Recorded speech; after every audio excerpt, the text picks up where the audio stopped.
Okay, we're on. At the press, they're in a heavy debate. I wonder what that was all about. Hi, Campbell. Notice how the whole front row is in. Well, welcome everybody, and we'll get this meeting started. Weather has kind of changed on us all of a sudden. I tell you, that's not good. So if you've got, I just want to give a little warning. If you've got any flowers or any plants out, there's going to be a frost tonight. So make sure somebody takes them in. I'm hoping to be done in time. Too cloudy, too, Window. Oh, goodness. By midnight, right? I'm going to be late. Can you take my... Yeah. So I'll call the meeting to order. Disclosure any pecuniary interest under the Municipal Conflict of Interest Act. You see none. Motion convene and close. We didn't do close and open. Minutes of previous meetings. Moved by Deputy Mayor Faulkner, second by Councilor Turton, that the minutes of the May 5th, 2015 council meetings be approved. All in favor? Great.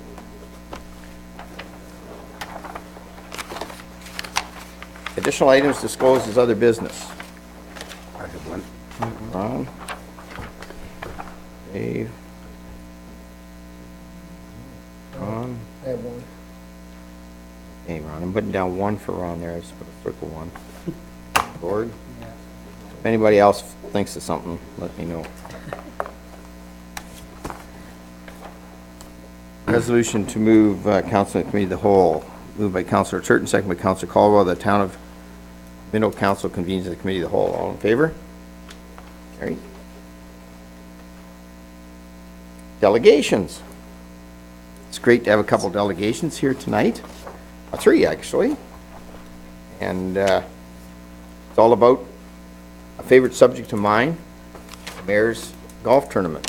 And it'll be coming up August 13th. And if I could have, I don't know, do you want to do this in the order I've got it? And, so what we usually do in this situation is we like to have the groups come up and tell them a little bit about themselves and that are going to be in the golf tournament receiving some of the funds this year. So the first one up would be the Minto Farmers Market. And I have Jennifer Hall and Tiffany. They're a duo. And this is where you get to brag about all your good things that you do, which you do great stuff at the markets. Have a seat. Have a seat. Have a seat because you're on television. This is maybe, are we going to, almost our last one with all our old paraphernalia here. We're going to have the new, Yeah. We're gonna have new one coming up and. that you know, too. Yeah, we're gonna be 21st Century AV Club. Yeah. You're missing the close-up. Yeah, right now, right now, the shot of is you get the back of your heads, so it's We'll all not be as staring nice. at the wall. Other than that. Go ahead, please. Mayor Bridge, councillors, thank you for considering us together, Harrison and Palmerston as Minto Whole Farmers Market. On the Palmerston side, my name is Tiffany Bird. I'd like to thank you personally. We are going into our 5th year. Amazing. With your help, for sure, and looking forward to considering any potential funds you have to, I don't know if donate is the correct term. We'll help with your costs. Yeah. Our cause, that too, and our costs. I think one of the considerations for us is to make it more of an experience for those that come to the market. So we're looking at utilizing some of the town's picnic tables and dressing them up with some umbrellas, perhaps a shade structure that we can use permanently year after year, and make it more of an experience for those that come and visit us every weekend. Great. I'm Jennifer Hall, and I'm Jennifer? here representing the Harrison side of the Minto Farmers Market. And we are actually excited to be able to, with your funds, to increase our signage that we have in Harrison. We have a couple of signs at each of the corners, and we're looking to replace some of them and actually provide a little bit more signage to get people to our location, which is also something that we're trying to increase the experience as well for people. We now have a nice paved area for everyone to walk on, which is a great thing that we're looking forward to this year. And the same, I think we're in our 5th year, and we're in our 2nd year, I think it is now, at the location we're at. So, yes, we're very excited. We even closed the whole main street to drive traffic down. Yes. Yeah, there you go. Yeah, we're not sure how that's going to work No, I know. for us or against us this year. So we're going to have to find find out for sure. Yep. So yeah, and we open June 5th is Yeah. the Friday for the Harrison one, and Palmerston opens on 6th. The correct? 6th is 6th, yeah. Saturday. Well, we're looking forward to this. We'll see you there. Yep. Absolutely. Love them. Yep. Just, how are the vendor numbers looking for this year? I think positive. We've lost some, that we've gained some. So I think it is a fair balance. We fulfill the requirements that are expected as a 51% producer market. So we're still going strong. Sounds good. Yeah.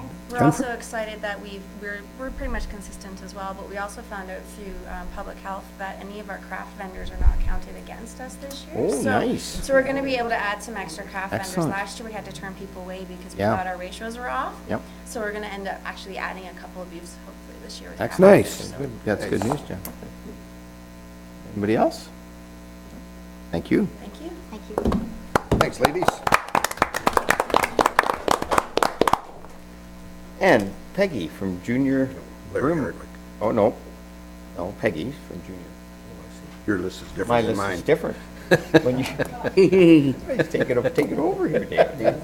Come on, Peggy, yeah, we were just trying to change up here. And Palmerston Junior Broom Ball.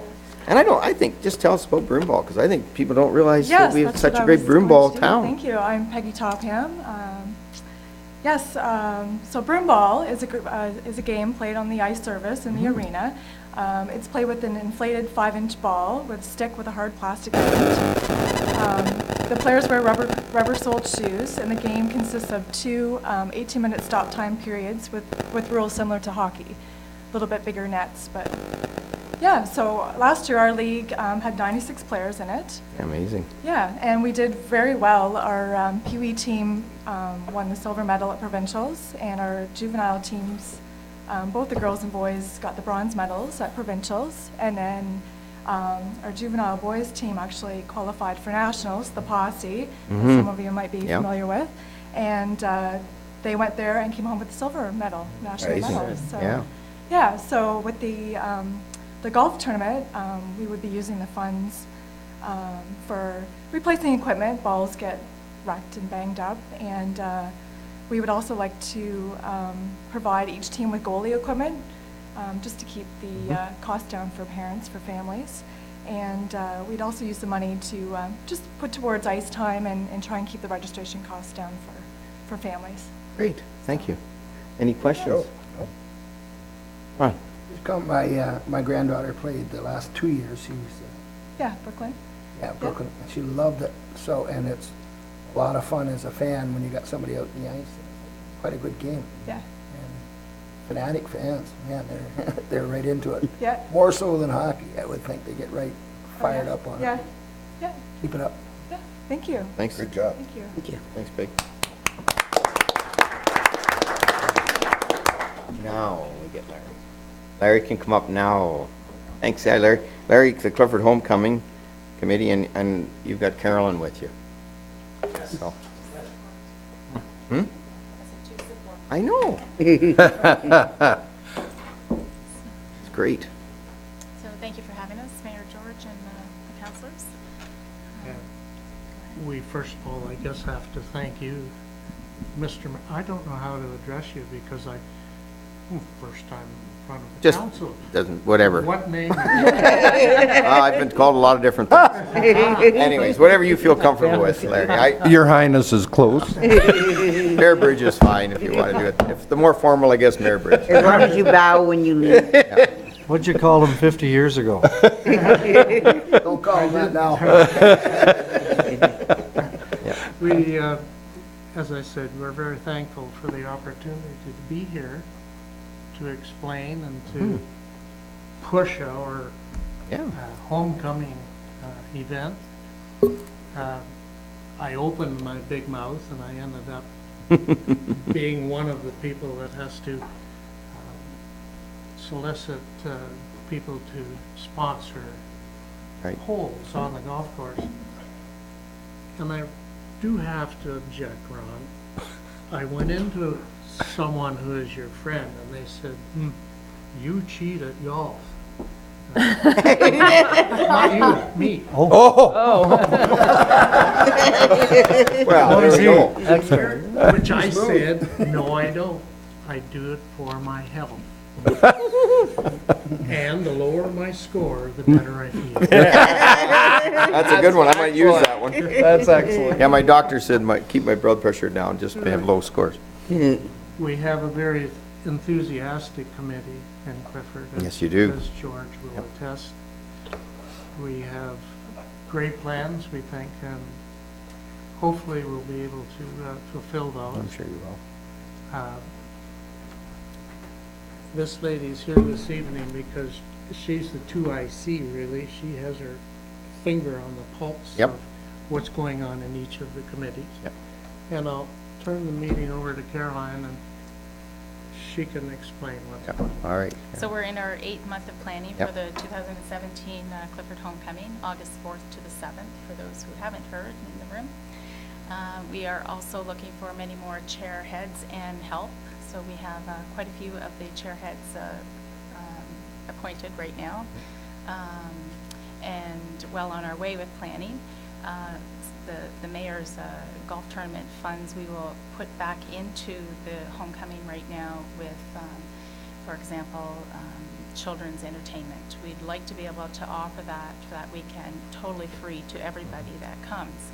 So we are hiring bouncy castles, and we're booking clowns, and we've got stilt walkers that we're looking into, and so forth. Lots of surprises. If you want to hear more, please come out to one of our meetings, which is every second Saturday of the month. Yep. So, And they'll give you a job. we will, yes. We are still looking for more people to help, but we think it will be very successful. I don't know what to say. That's it? I think you did a great job.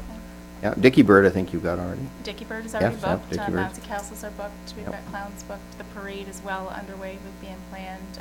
We've had to pre-book the tents, they are booked. The food is well on its way with being planned as well. Restaurants are involved. We are very much trying to involve the downtown area of the Clifford and surrounding areas. We've contacted people from Palmerston and Harriston to be involved as well with the different committees. We have Morgan Jansen, who is, I believe, involved in Minto Arts, who is chairing our entertainment, so we're looking forward to that. And he's drawn in a lot of local talent as well. Well, it's great, and a lot of enthusiasm up there, and I think it's going to be a great time. We're excited. Looking forward to it. Thank you. Thank you for having us. Yeah. Good job.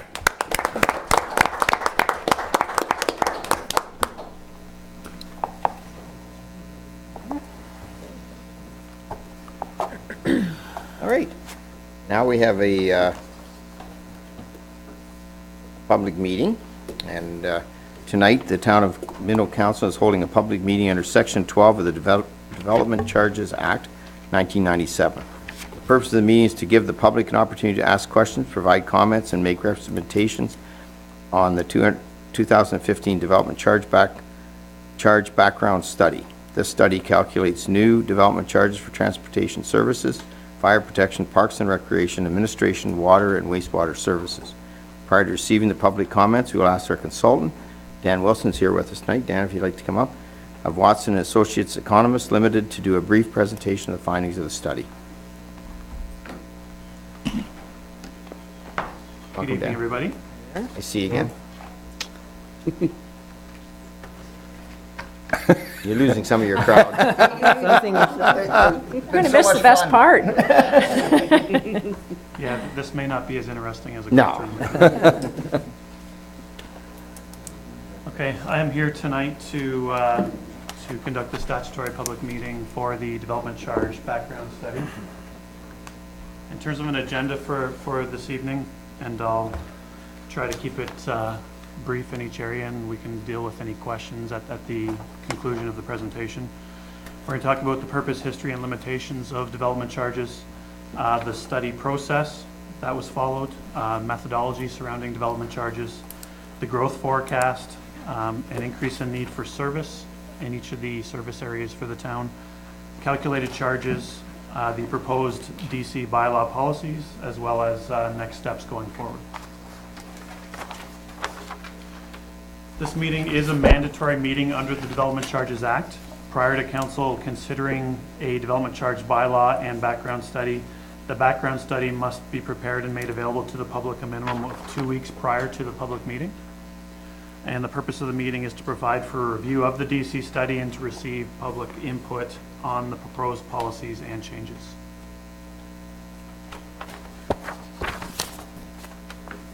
So in terms of the purpose, history, and limitations of development charges, the purpose of DCs is to recover the capital costs associated with growth within the town.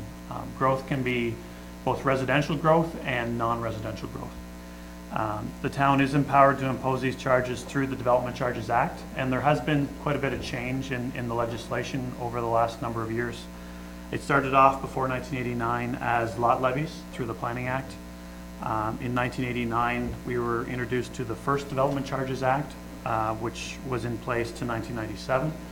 And in 1997, we were introduced to the act that we have today. And going from one piece of legislation to the other, we've been introduced to several different areas where they've been imposed limitations on cost recovery when it comes to recovering the growth-related costs incurred by a municipality. From a service perspective, as we progress through the different legislation, some forms of capital and services have been excluded from the calculation of development charges. From a service standard restriction, we've been now restricted to what we call the 10-year average level of service ceiling when we calculate development charges. And what that's referring to is whatever level of service we've been providing on average over the last 10 years for existing residents, that forms the capital base or the capital ceiling for what we can charge new residents coming into the municipality. We have mandatory reductions. An example there is the 10% statutory deduction for soft services like parks and recreation. And we have mandatory exemptions such as industrial expansion exemptions, which we'll talk about in a few minutes. But the common theme here is there's a bunch of cost recovery limitations in place that doesn't allow a municipality to recover the true costs of growth within the town. In terms of the study process, we initiated the development charge background study process with staff in February 2015. The growth forecasts, as well as detailed discussions with staff, happened just after that initiation. We also included quite a few workshops in and around policy review and discussing various policies with town staff. We had a workshop with council on April 21st to talk about development charges as well as the proposed policies at that point in time. We released the development charge background study on May 5th. We're here tonight on May 19th to have the statutory public meeting, and I believe the intent is to have a bylaw for council to consider on the June 2nd agenda of the upcoming council meeting. In terms of methodology,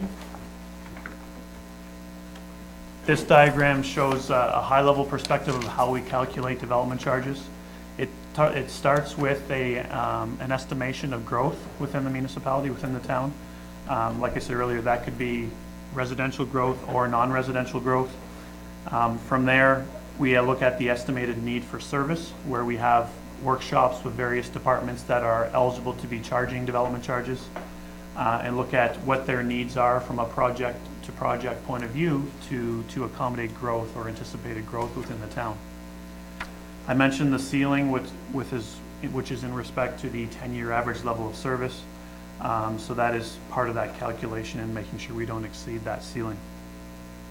Once we do that determination, we're left with the DC needs by service. From there, we have various deductions and restrictions we must take into account. Any grants or subsidies that are considered going forward, the 10% statutory deduction that we talked about earlier, uncommitted excess capacity of existing assets, as well as any benefit to the existing community. So if there's a benefit to the existing community, we can't charge the developers for that share of the project. Once we've taken all those restrictions and deductions off of the DC needs by service, we're left with the DC net capital costs. And when we compare that to the anticipated growth, we get the estimated charge, which is typically on a per dwelling unit from a residential perspective, and per square foot basis for non-residential. Now looking at the growth forecast, there's a number of different sources considered in developing the growth forecast. Wellington County was talked to in depth in their growth projections countywide. We looked at historical development activity within the town, as well as various discussions with town staff in considering what the applicable growth should be over the next 10 to 20 years within the town. So we did both a 10-year and a 20-year forecast. So what we're showing here is both net population and unit increases from a residential perspective, going from roughly 8,600 net population now up to just over 11,700 by 2035. And then the corresponding units going from just over 3,200 to almost 4,400 units over that 20-year time frame. From a non-residential perspective, we typically look at growth in terms of employment needs and how that translates into additional square footage of non-residential buildings. So we see the employment figures going from just over 2,500 currently up to almost 3,100 within the 20 years. And you see in the bottom right-hand side that translates into 161,000 square feet in the urban area over 10 years, an additional 27,000 square feet in the rural areas over the 10 years, and then over 20 years it's 412,000 and 61,000 respectively. So this growth forecast, as I said, was discussed with a number of different sources and forms the basis for how we determine the charge. Just, can I ask a question before we go along? The growth factor, for instance, in the rural area, like I think that's substantial, and yet the Planning Act or the planners tend to discourage rural growth in respect to that, as well as there seems to be less farmers. Every day the farms tend to get bigger. So how do we see growth in the rural area? I agree with you that planners do discourage growth in the rural areas. You have the Places to Grow legislation that looks at intensifying your urban areas. Most of your growth is considered to be urban growth. It is, of course, yeah. It is considered fairly minor growth in the rural areas. And that doesn't have to be new buildings, that could be expansions as well. Okay. So it's a combination of the two. Okay, thank you. And I think, oh, Judy, you want to go first? Go ahead. You go ahead. No, sorry, I was just going to say from the county standpoint, but you wanted to ask first. Well, I guess I was going to ask about, so when growth forecasts are looked at after the fact, so for instance, in 2015, do you ever look back at your 2005 growth forecast and see how accurate it was? I've always been curious about, because I mean, we're just crystal balling here, and, by 2035, most of us won't remember to look back and wonder about whether or not 20 years ago it was accurate. So I'm just curious. Yeah, and I'll just go to the next slide just as a starting point with that. So when we do growth, we look at not only what was in the previous DC study when we did it 5 years ago, but we also look at what happened historically in terms of building permits and the new housing units and that type of thing. So in this chart you see on this presentation right now is the black is representing the historical housing units, and the color off to the right hand side is the projected. So we do consider what happened in the past, but it doesn't mean that the average over the past number of years is going to be indicative of what's going to happen in the future. You have to look at what's planned in terms of not only county growth, but what's considered growth within the town over that given period of time. The other good news is you do a development charge study every 5 years. So every 5 years you have to reassess what your growth projections were and really make an adjustment based on how growth is actually trending. So the maximum term of your bylaw is 5 years, and you don't have to wait 20 years to adjust your growth forecast. Yeah. Okay. I guess I was going to bring up, we just had a presentation at the county level on the whole growth from your same company, Watson. And this actually coincides fairly nicely with what they're saying our growth will be. Judy, going forward, you're going to see a lot of the growth in Center Wellington, but it will move this way. So it's pretty well right on at what we're saying. And those places to grow, we still have a lot of potential. One of the things we do have, and I think you might have it on another slide, but we've got one of the a little bit more employment lands than some of our neighbors. So we'll be looking at that, which will cause our growth too. So people like maybe to work and live in the same place. So that gives us a little bit of an edge as well in the north, even though we're farther from the markets where we've got the employment lands. As we know, we've been selling them off, so. Yes, yeah. Yeah, okay.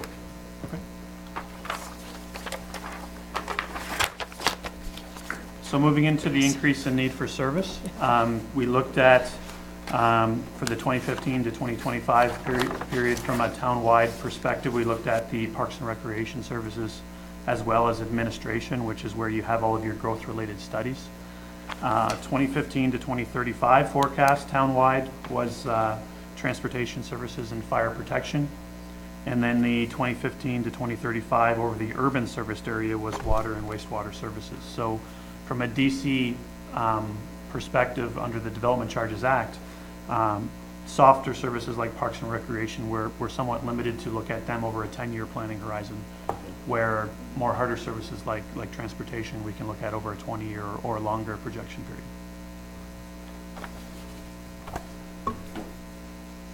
This chart shows the anticipated capital needs shown within the development charge background study.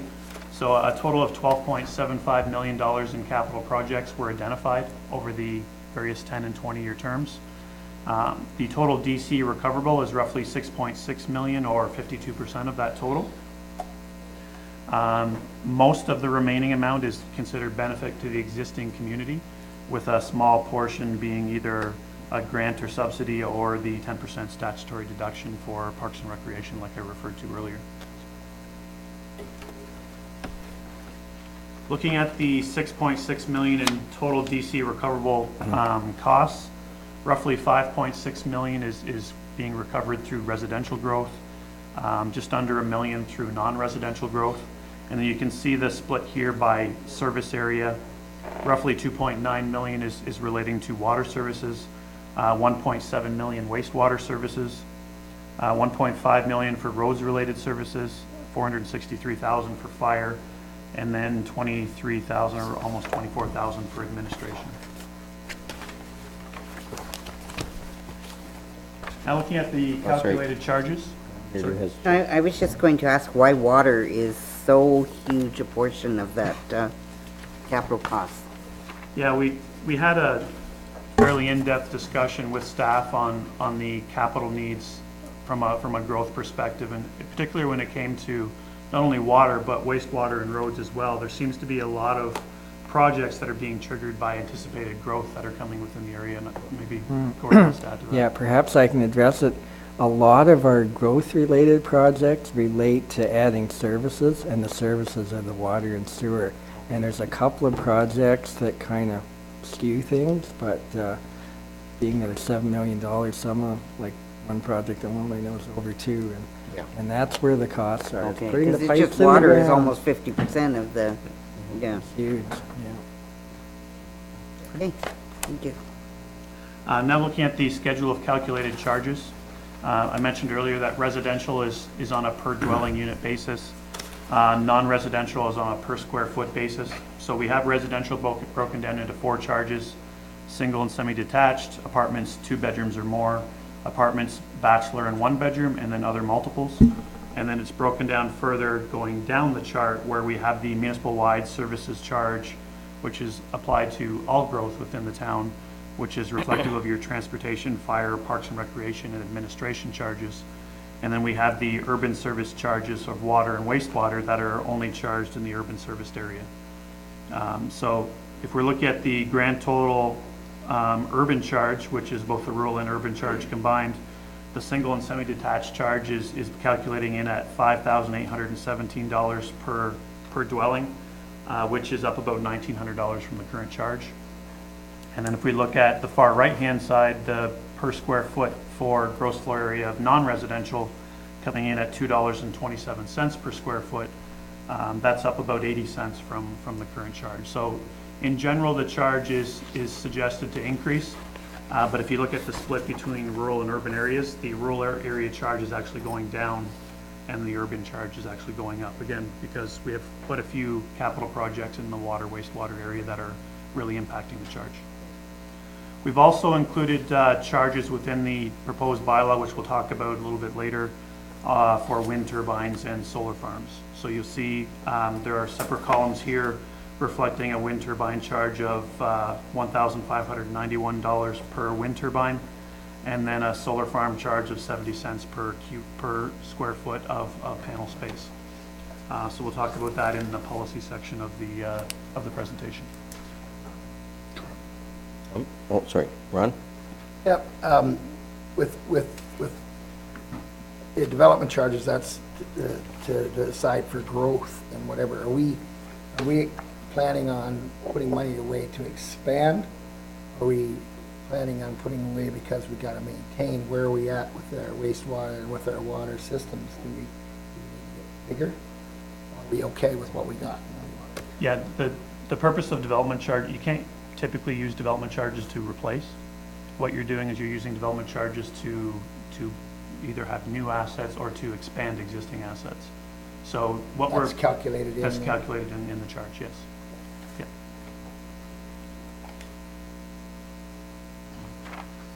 Looking at the proposed charge in comparison to other municipalities in the area, and through discussions with council during the workshop, we did add a few municipalities to the survey.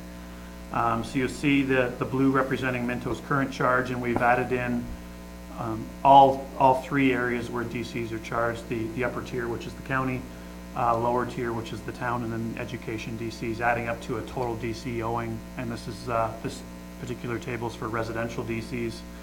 So you're currently at $8,590 per single detached dwelling unit, proposed to go up to $10,506. That's reflective of the change in the lower tier charge. So you're jumping over Postal Lynch's current charge, but you're still relatively low in the survey, where other neighboring municipalities like Mapleton and Wellington North and Welfare Muscle are charging quite a bit more than the proposed charge for the town. I think you had a North Perth in there for us, didn't you? Yeah.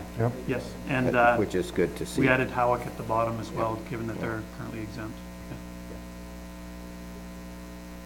Yeah. The next one is commercial development charges. So again, looking at the total charge on a per square foot basis, and again, you're going from the 20th spot up to 18th, jumping over Postal Lynch, but still fairly low in the survey.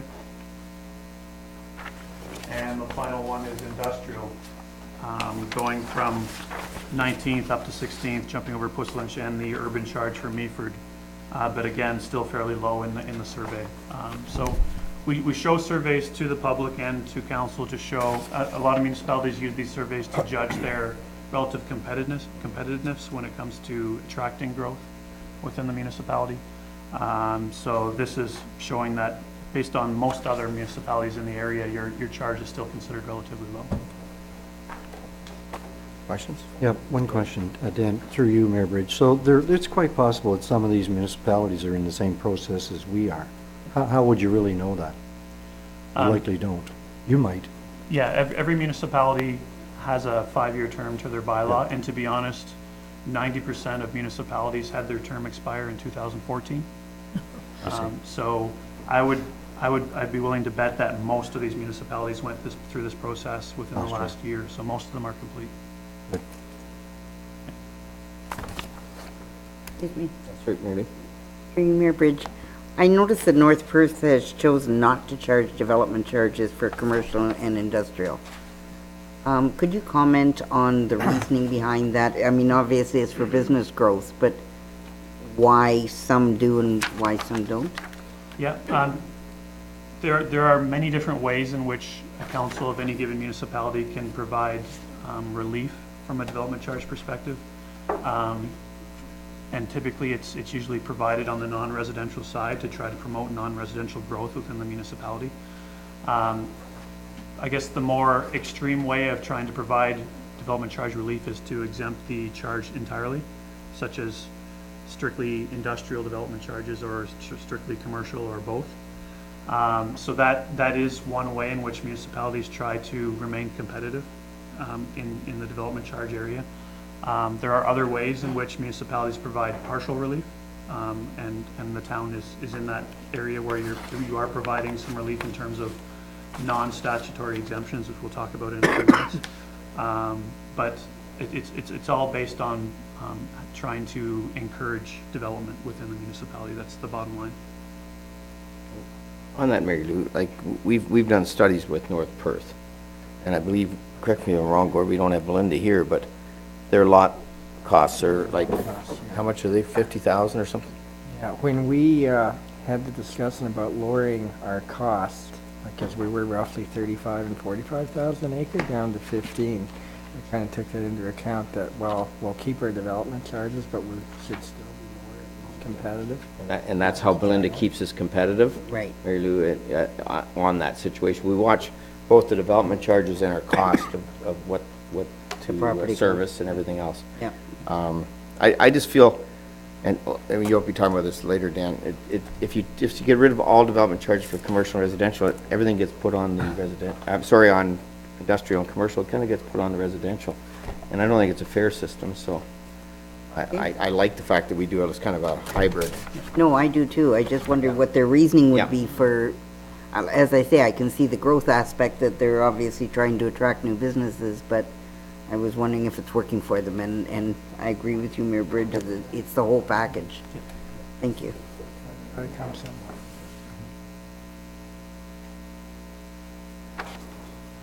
Okay, moving into the proposed policies that are within the draft development charge bylaw, that'll be considered very shortly by council.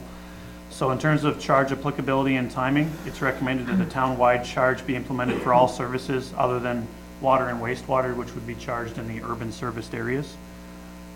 Charge is calculated and payable at the time of building permit issuance, unless the town enters into an agreement with the developer to either defer or extend the timing of payment of development charges. In terms of indexing, the indexing of the charge will happen on January 1st of every year based on the StatsCan third quarter construction price index, so that your development charge keeps up with construction costs. In terms of statutory exemptions, so these are exemptions that you must include in your bylaw because it's required through the Development Charges Act. So you cannot charge DCs to municipalities and school boards. You cannot charge development charges for an industrial building expansion that expands up to 50% of their current gross floor area. And you may add up to 2 apartments to a single detached unit or 1 additional unit in a medium and high density building from a residential perspective and not have to pay development charges. Now for the list of non-statutory exemptions. So these are exemptions that are at the discretion of council. The first one is a temporary use permitted under Section 39 of the Planning Act. The second one is an accessory use. A home business, which we've defined within the bylaw itself, what is meeting the definition of a home business. A temporary building, a bona fide farm operation, a place of worship, and the last one is fairly specific, downtown core development, C1 zoned areas where outlined in an approved community improvement plan. So this is opening up the possibility of a further development charge exemption when you go through a community improvement plan approval process. So you don't have to go back and change your development charge bylaw if you end up putting in an exemption within that CIP. And remember, we're working on the CIP now, so this just adds to that. Yeah, so this list of exemptions, like I said, they're at the discretion of council, so these are not required to be made, but this is the town's way of promoting development and encouraging development and not charging particular types of development as they come forward to either expand or build new buildings.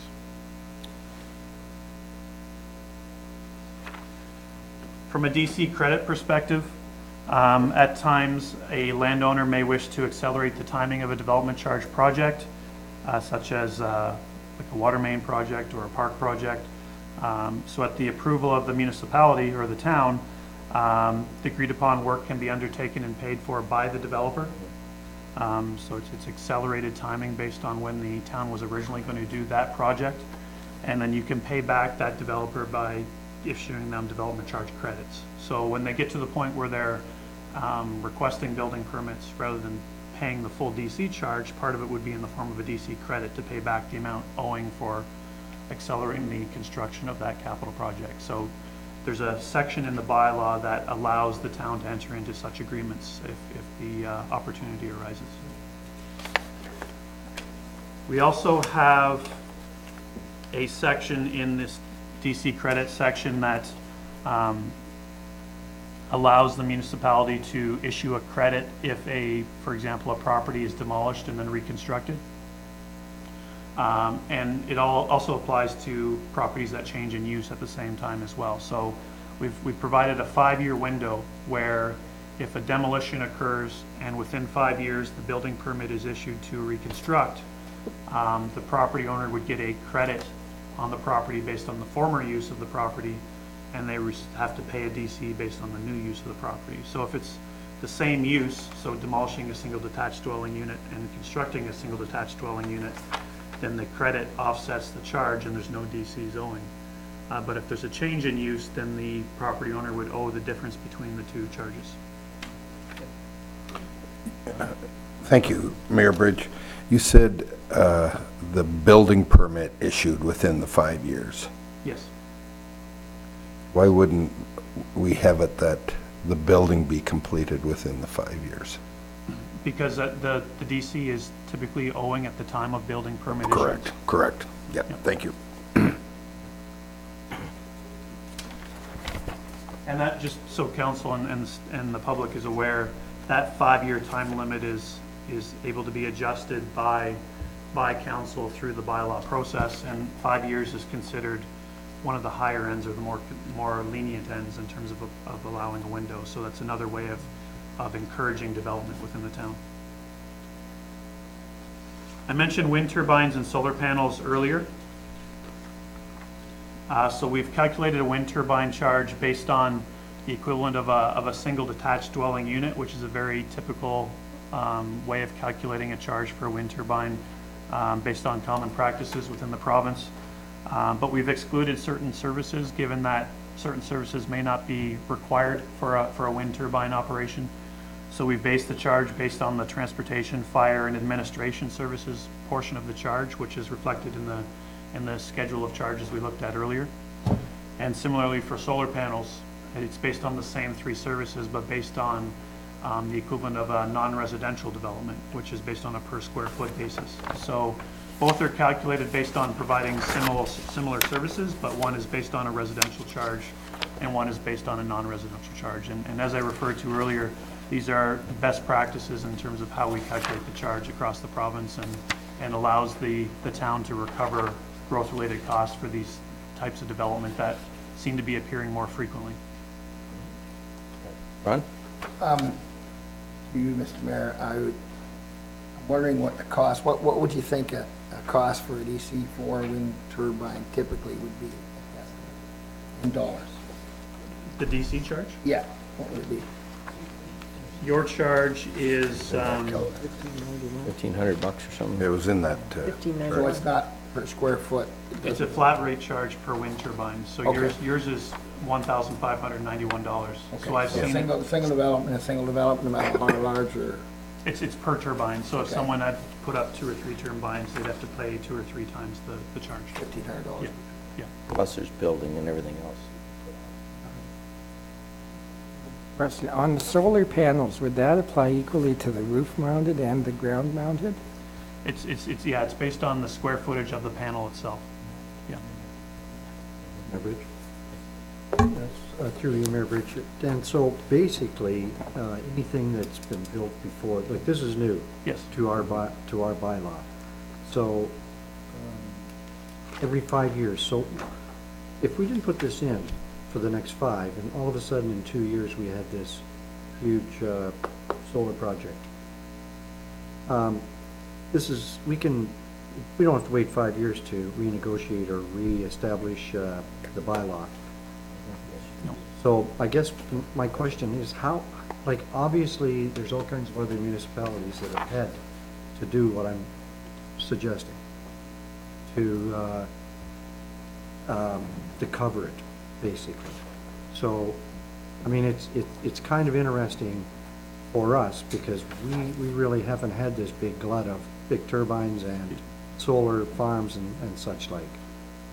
So going back to, you know, Shelburne, like, they've had them over there for years and years, so they obviously had to change their bylaw years ago. Because, I mean, if the turbines and the solar farms weren't a big item right now, why bother putting it in? We're looking ahead.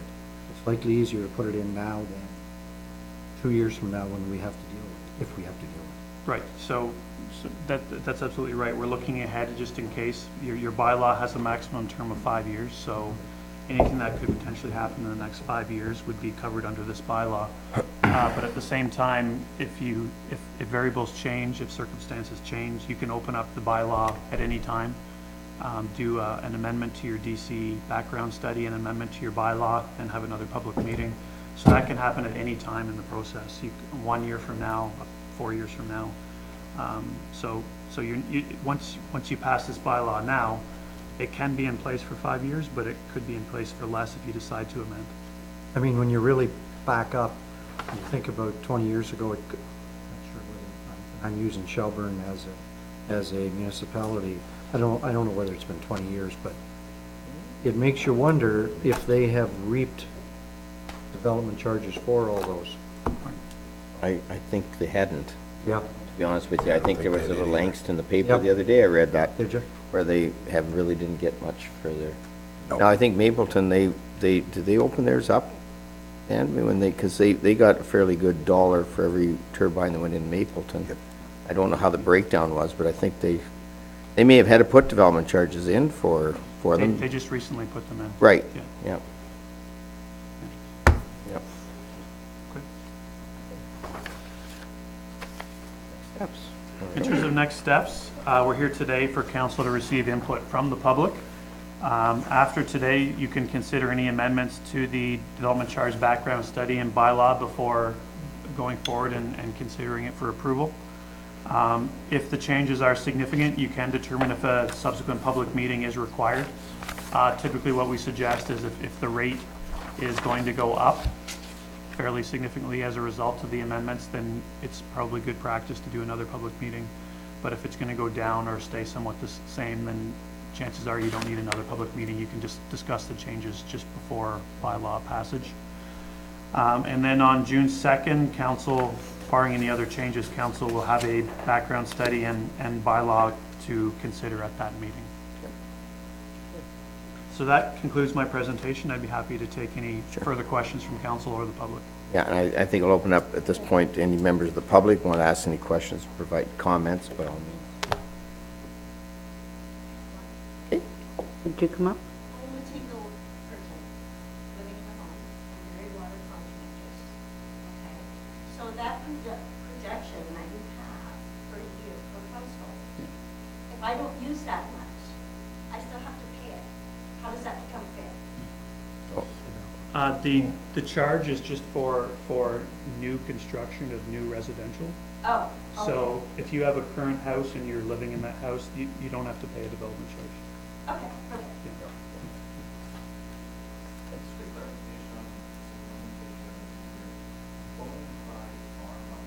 Yes.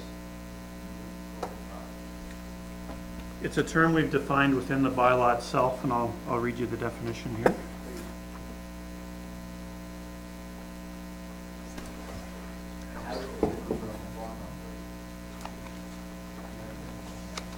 It's pretty much, it is a farm operation. So a bona fide farm use is the proposed development will qualify as a farm business operating with a valid farm registration number issued by the Ontario Ministry of Agriculture, Food and Rural Affairs and be assessed in the farmland realty tax class by the Ontario Property Assessment Corporation. So as long as you have a farm business registration number and you're taxed a farmland tax class, then you qualify, which means if you're building new or expanding, then you'd be exempt from paying DCs. Yes. But he has to have 50 acres to qualify as a farm. I believe it's based on income, Yeah. is it not? You actually have to have a gross $7,000 $7,000. $17,000. Seven. $7,000, sorry. And you need an FBR. It's not by acreage, One at a time. West grade is 50 acres. Well, not, not in Wellington, then. yeah, that's a good point. It can be different, but it, basically, we go by, that's our terminology, I believe, Gord. So that would be.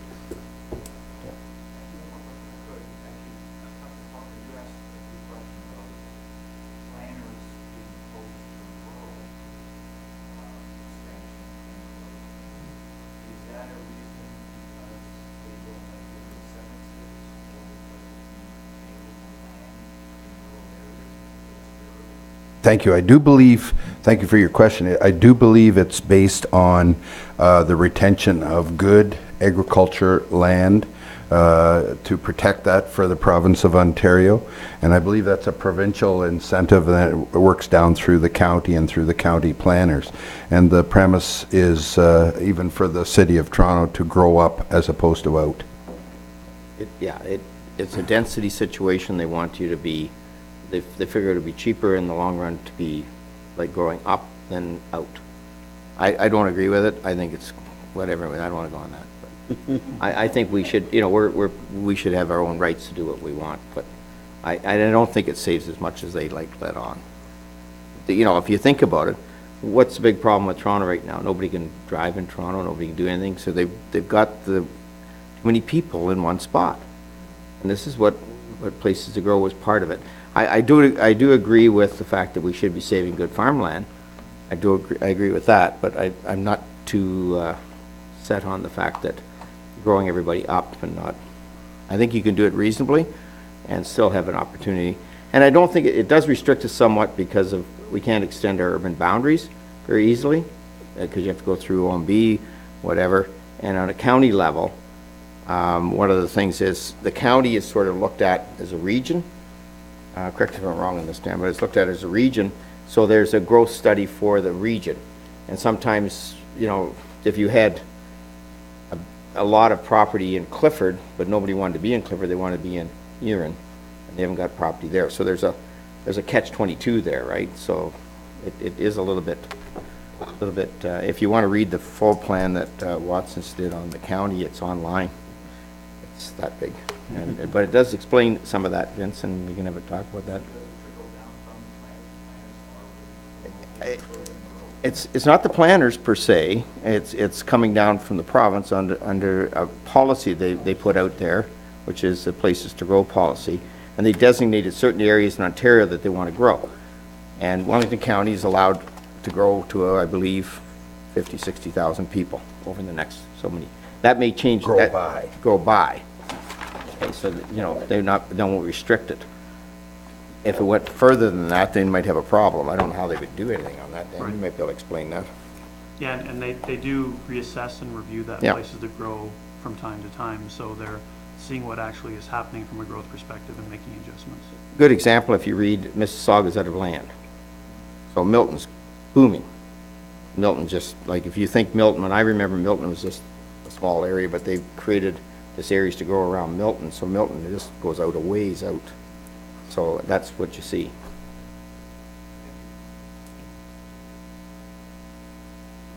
Anything else, David? Yeah, thanks, Mayor Bridge. I'm not sure whether this is, I'd just like to know, like when we're talking about the residential DC comparisons between us and let's use North Perth, is there, I'm assuming here then, I know we talked about this a little bit, the North Perth commercial DC and the industrial DC, how are they recovering their costs? Is it the price of land? Is that the major one, or what else is it? What are we missing? It'll be the price of land, it'll be taxation, it'll be water rates, wastewater rates, any other source of revenue that they deem applicable through the budget process will be paying for growth rather than having development pay for growth. So when I go to North Perth and I buy a piece of property, I need to ask that question. Yes. And David, if you ask Belinda, she'll give you those numbers because we keep a record of where their total cost on an acre of land is based on their cost of land, the cost of sewers, cost of taxes, and we're well within a good competitive nature on it. Through you, Mr. Mayor, again, these development charges, with the growth that we have coming forward, are we be able to, is this going to cover us, or are we going to have to find money somewhere else? Is this enough to get us the growth, to cover the growth that we're going to have? Increase our sewers to Yeah, so based on the cost assumptions we have today and based on the growth assumptions we have today, these DC rates have been calculated to recover your costs, your growth-related costs. That should take our costs. Right, so. Sometimes councils tend to go under that cost. Right. You have to, Councilor Curtin was saying, you have to get the money somewhere. Right.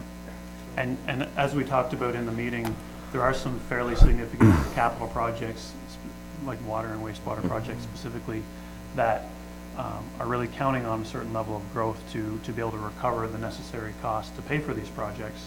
So it's probably a good idea from year to year or every couple of years just to reassess, are we getting the growth that we anticipated? Are the capital costs coming in what we anticipated? So there's nothing wrong with doing an amendment to revisit some of these variables if you have to, just so you are recovering your costs. If for some reason we do have a boom in growth, we can come back to this bylaw. If you get a boom, you can come back and that would result in a reduction in the rates. Yeah. Judy? I'm just wondering about the term solar farms. Like really it's a solar panel that we would be putting development charge on, is it not? Like if someone put a solar panel on their house roof in town, in an urban area, it would still attract development charges, would it not? In our definition, it is referring to the panels, Yeah. but it's referring to panels that are connected to recover or to make money off of the panels. The grid. It's for those panels that are attached to the grid. Okay, so it's, if somebody wants to go off-grid, they would, That wouldn't be they would not applicable. attract it. And I assume like for a pool or something, you could, So Oh, this is, yeah. this is treated as a non-residential operation, so you Okay. have to be selling to the grid the term in order solar to farm? pay a DC. yeah, Right, we'd work okay, that in. thanks. Then, could I ask a question, then, why the word farm with solar? Because if a solar farm is, in my definition or opinion, is something, a Covering 50 solar, acres with it. it would cover 20 or 50 acres. Right. And it's just based on the definition that's widely accepted across the province. So, but if somebody puts up, like, for instance, a farming operation puts up one solar panel, which is, I believe, 12 kilowatt hours, Right. then they would be charged under the farm, solar farm. My question is, why are we using the term farm in Right. that? If they are connected to the grid, then technically, They yes, would be, have to paying. okay. And I think that maybe one of the reasons, I'll just throw this out, but that would cover you right up to those farm operations which we looked at. So it's a panel, as long as it's cut to the grid and not to a personal use. As soon as it goes to the grid, it becomes under the definition of Yeah, farm. I'm just saying, somebody could probably Well- legally argue the term farm in there, that's all. Yeah, I don't know. See what the bylaw We've states. provided a fairly good definition Okay. in the bylaw. Okay, anything else? Thanks, Dan. Great, thank you. Thank you. Good job. Having heard all the comments, this public meeting is now closed. Council will urge the public to submit their comments in writing prior to Friday, May 22nd, 2015. Council consideration of development charges bylaw is scheduled to occur on June 2nd, 2015. Very close. Thank you. Thanks for coming, Dan. Good job. Okay, public question period. Questions? Okay, we're going to correspondence received for information requiring direction of council. E-agenda, we have the Ontario Medal of Good, do you want to do these all together? Do you want to do them separately? One and less. Okay. I'll just read them out, okay? And then Ontario Medal for Good Citizenship. Correspondence Resolution 2015-162, Township of North Stormont. Coalition of Ontario Manufacturers of Competitive Power Rates. Connie Murray, housing chickens in urban backyards and supporting letters. And that's it. So, questions? Councillor, Number 3, with Connie Murray, and housing the chickens, I think they asked for some kind of answer, research. I'm wondering if we can get our staff to do some more research on it and give some background and then bring it back to the council. Find out how it works in the communities. Yeah, is everybody all right doing, getting a staff report? I think there's a lot of good information. The letters were very good, and there is some other information on the internet, other communities that have done it, so we thought it'd get staff to do a report and bring it back for the next council. Second that. Okay, second that. All in favor of that? Okay, good. Opposed? You're opposed to getting a report done? Yep. Okay. Councillor Faulkner, or Oh, Councillor Elliott? Councillor Elliott and Councillor Turton. And you got the vote? Yeah, noted. Okay. Anything else on correspondence? Motion to accept? Councillor Faulkner, Councillor Turton, all in favor? Okay. Thank you. Reports of committee, town staff matters tabled, and motions for which notice have been previously given. We have no committee minutes for receipt, or do we? Yes, we do. I do? Oh, economic development, and they're not here. Were you there? Hmm? I wasn't there either, were you there? I was here. I was there. Okay. Economic development, let me see if I can just, I didn't know I was have to do this. Exciting. Mary Lou could do it. Mary Lou, you want to do it? Sure. Oh, yeah, let you do it, then I can. I've read them. Do a couple of the highlights of it. This is the Economic Development meeting from May the 7th, and we talked about the Community Improvement Plan. Bill emphasized the committee suggested a few minor changes to the CIP that White will attend to. It is proposed that the amended CIP be presented to council on June the 2nd and a public meeting be held on June 16th. That's primarily increasing the boundaries of the CIP, the current CIP. And Belinda announced that Dr. Nunn's office is open to a discussion in regards to having the industrial park sign located on their property. They have asked for some concessions. And 5 contestants have successfully qualified for the picture competition. Yay. The contestants will be meeting with Harold on May 14th. And the final judging, I'm not sure when the final judging for pitch The it final is. judging is the 20, I'm away, so I was just trying to, the 28th, I think, or something. It is, yeah, Okay. at Harry Stearns. And Carissa gave a brief update on the Norwell Job Career and Volunteer Fair, stating that there were over 30 vendors signed up to participate in the event. And Hydro remains a work in progress for the certified site. Belinda is still working on that. The Alumni Attraction Program was sent for the 75th anniversary party. And a pre-construction meeting, and a very interesting one, very helpful one, was held for We're Digging It project. And they have several prizes and things going on downtown to participate, to get people to participate with the vendors during the We're Digging It. I think we have to get that out there big time, is that the town is really promoting downtown shopping during We're Digging It. There's several things going on. If they check with the town websites and watch the newspaper, just to know what is going on during the summer and support our vendors. And that the innovation print is now for our first graduate from Launch at Minto, and they are moving, I'm sure everyone has seen this, into the old McEntee building. And Scent Boutique, a new business, is going to be taking over where Innovative Print is in there now. And Zettler stated that Cargill is celebrating 150 years and hosting a contest for $25,000, and we're hoping the 2016 International Plowing Match is one of the finalists. Well, they are one of the We are one finalists, of the and finalists. they were encouraging everyone to vote for them. Councillor Elliott reminded everyone of Party in the Park on June 27 at the Palmerston Lions Heritage Park. And I don't. Better say something about the fourth paragraph down there on that page. 1, 2, 3, 4. Councillor Colwell. Councillor Caldwell, Yes? better tell us that. Okay, it was just during some professional things I was doing, where I was working with a local accountant, and they expressed that their Minto is very well known on the map, and they're doing a lot of great things, and he congratulated us, and I just wanted to pass on to the committee. Great.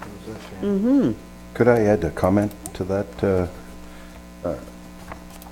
Councillor Colwell? And I also was in conversation with some of the management at Blackburn, and the comment was made how tremendous it was to work with Belinda and the economic development people of the town of Minto. So I think that's a real kudos Yeah. for Belinda and the economic, and the staff of the town of Minto. Well, definitely. We've had more comments on our staff as a whole, just how wonderful it is to work and anything developing in Minto. You know, where they're buying land or they're how great the staff is to work with, and that's very nice to hear. When I was in Osler down in Belleville, all the way down to Belleville, as soon as they found out it was town of Minto, they quickly said, you know, Belinda and your economic development and all the stuff you do down there is well known and well received. Everybody knows about us, and that's because of the work committee and Belinda and their staff do. It's wonderful to hear. And I think that's pretty well the highlights. Did you have anything to add to that, Cory? No, that certainly covers it. Yeah, it was a good meeting. Mm-hmm. Just had a question about, talking about we're digging it. There is to be a weekly written update each Friday to report on the week's progress. I'm assuming that goes out by email, does it, to business owners, or how does that, just says a written Newspaper? update from Triton? Sorry? It's updated through Triton, and it'll be done through the paper. And I imagine on our website, I'm guessing there will be. It'll be on the website as well, yeah. Okay, I just thought if it was an email to business owners, it'd be nice maybe if council members were included, because we're getting, at least I'm getting questions and, you know. other Well, than it just should, saying, it should "Call go to Jeremy." council. I would make sure it goes to council. Yeah, okay. Yep. Bridge too, and it's important that the questions come forward, okay? Oh, yeah, for They sure. don't get stalled. I mean, if they come to our front office, they'll get answered. Yeah, we need them dealt with quickly. Yes, And- so any questions that are out there, direct them to here, and they'll get the right answer. And I think if I do recall, Brian, in the website, there, to direct them as well, directly to Triton. I mean, the idea being that they're on the site. Would take, somebody called me up, I'd have to go through a couple places to find out, even if we're getting updates, Judy, you know, so hopefully, if somebody calls you, say, you know, have the number for Triton there, and if they don't get back to the individual on something, then let us know, but they're going to be monitored fairly closely, that they're going to be the one that are, and in fairness to them, they're the ones that are on the ground. They should be able to know, like, especially if a merchant needs to get a truck in for delivery and all those things, they're supposed to be going through Triton. Yep. Because they have to be able to tell the person, you know, we can't put that backhoe in front of that place for this 4 hours or whatever. They'll have an on-site inspector there every day. Yeah, yeah, and it's very key, and I think from both what Mary Lou and what everybody's saying at this table, we want to just, I mean, it's gonna be disruptive, but we want it as smooth as possible if we can, and seamless. So I think that's very important. Mayor Bridge? Thank you. So I know that Belinda has talked to all of our downtown people that might have an issue with getting trucks in, and she's talked to them all. And they all know where to go. There's been all kinds of dialogue back and forth. And so, honestly, and we've had the public meeting, possibly two, we've had the mayor's breakfast, and hopefully everybody's got the answers that they're looking for. And we have Questions? a meeting tomorrow morning, actually, so with the business, it's our first one. because now they got a bit of a schedule thing that they're gonna be talking about, so. And that'll be at the library tomorrow morning at 9, if you wanna come. Sure there's coffee. Yep. I did hear a comment actually from a business owner today, wondering how business owners can get to a meeting at 9 AM. Thinking that maybe those meetings should be scheduled for earlier, Oh, like 8 o'clock? prior to, I don't know who. prior to businesses opening. I don't know, it's just a thought, because obviously that's when they open their stores. Yeah, I don't know why it was 9. We'll mention It it was just a tomorrow. It thought. could just as easily be 8, I would imagine. I'm sure they'll be banging at 7:30 or whenever they're allowed to. So I'm sure the Probably. engineer will have to be on site. Yeah. I don't mind that. Okay. Motion to accept? Counselor Turton? Counselor Anderson? All in favor? Get Jean in there. Okay. Thank you for that discussion. Staff reports. Special event. And you have Greg, that. do you wanna?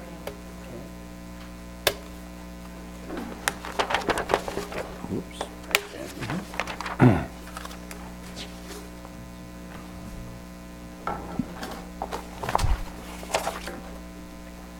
Good evening. Put the glasses on to read. Okay, so staff received a special events permit application for a road toll from the Palmerston Marlin Squirt coach. And they would like to conduct a road toll in Palmerston on Saturday, May the 30th from 9 till 11.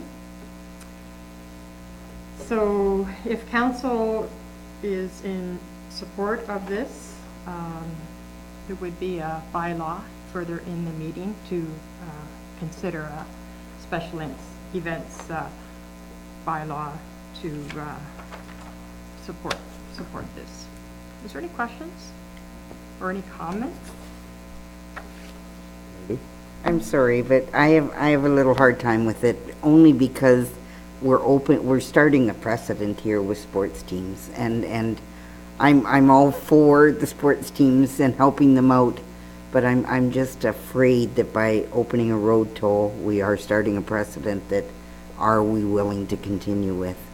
And I know I'm the bad guy by bringing this up, but I just, when I read it, I was a little concerned, and I wanted to make my opinion known. I share that same concern, and the other concern I have, I thought of it, and I see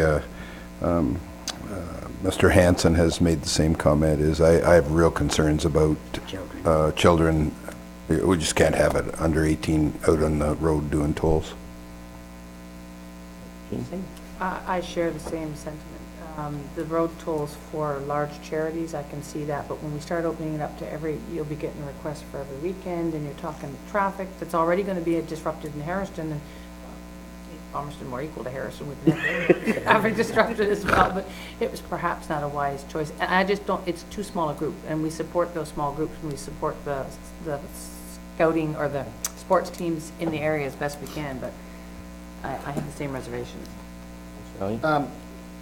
Reservations also, the concern I have is what is the money? Like, usually we support road tolls and stuff, if the dollars are going right back into the community, but I believe this is probably not going right back into the community. Imagine the Ball Diamond and Time is set with their budget for the Marlins.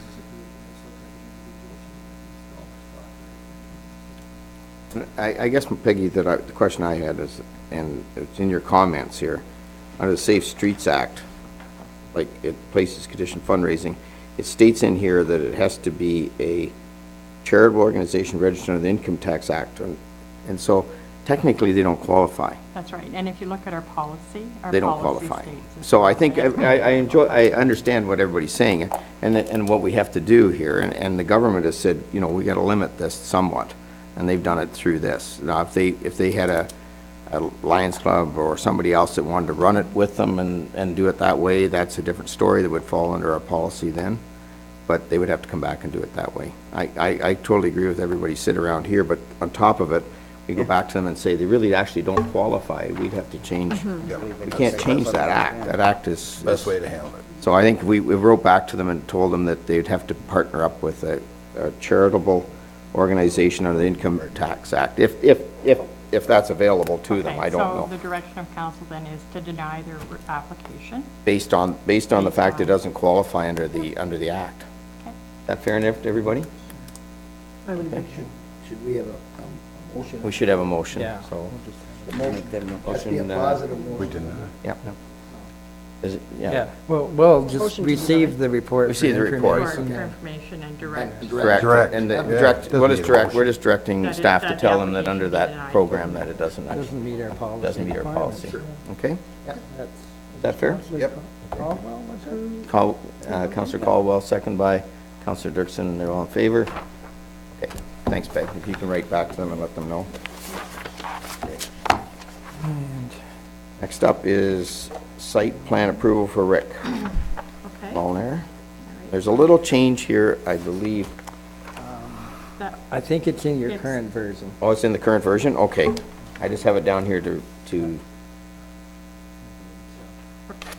okay. Okay, so, Mr. Molinar has purchased a few lots from the town, and he's looking at developing lot 267. That's what this site plan is in reference to. So the current zoning on the property meets what he's intending to, or proposing to build. There's 6 paved parking spaces. There's 1 single access driveway on Ann Street North.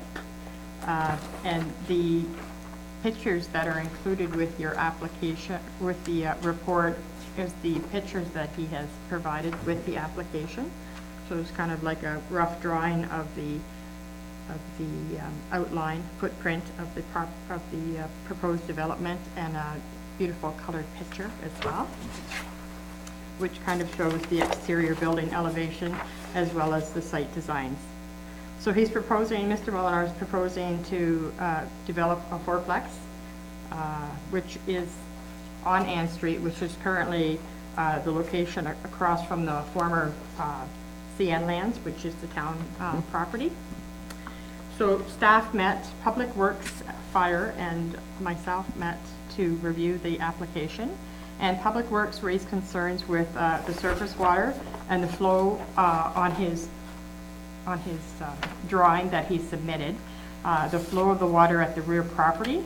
And staff recommended in that meeting that a catch basin be installed at the rear of the property between lots 267 and 268, and that the water flow out, all of the water on that property flow out towards Ann Street.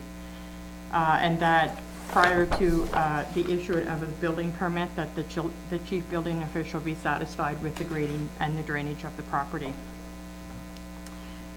Question? Yep, go ahead.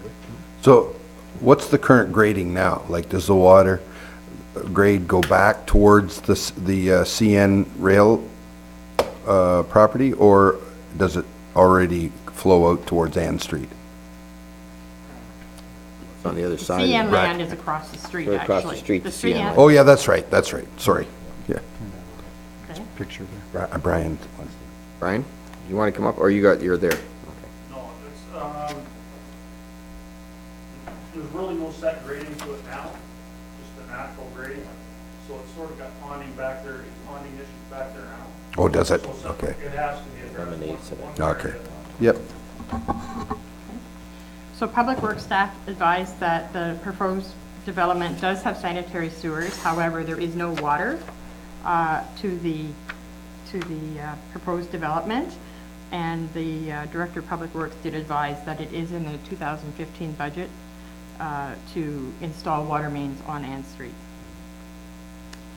Triton Engineering has provided a preliminary base of plans for the development of the town land, which is the CN lands across from that, and also with the water main installations, curbs, roads, and sidewalk upgrades to the Ann Street, which would be taken into consideration prior to the site plan agreement being approved.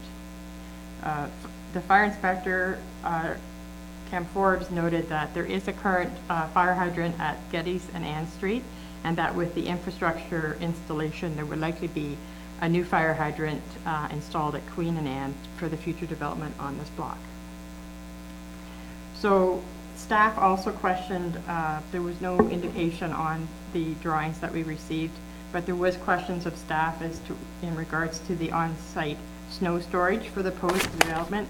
So the developer will likely need to come back to staff with that as to how that will be, snow storage will be handled on that development prior to the agreement.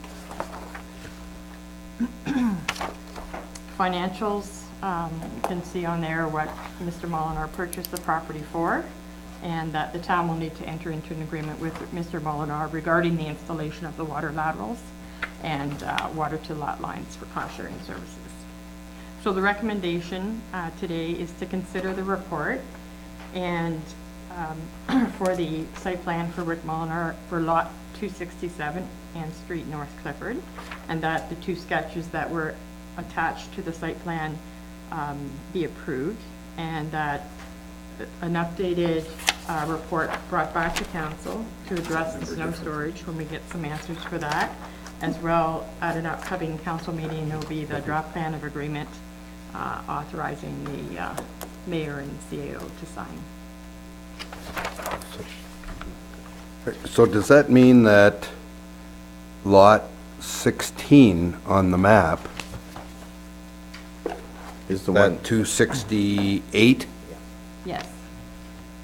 I know, it's weird, eh? 'Cause you have to read that and then realize that. That was a subtle hint. I know. But I don't know why the numbering on there is different. There's a lot of history. Yes, No, that's that's right. not We cool. got that We figured got- like, we haven't out. got- That's okay, we'll leave it. No, no. I just thought perhaps the future maps could have coinciding numbers. Anyways. Okay.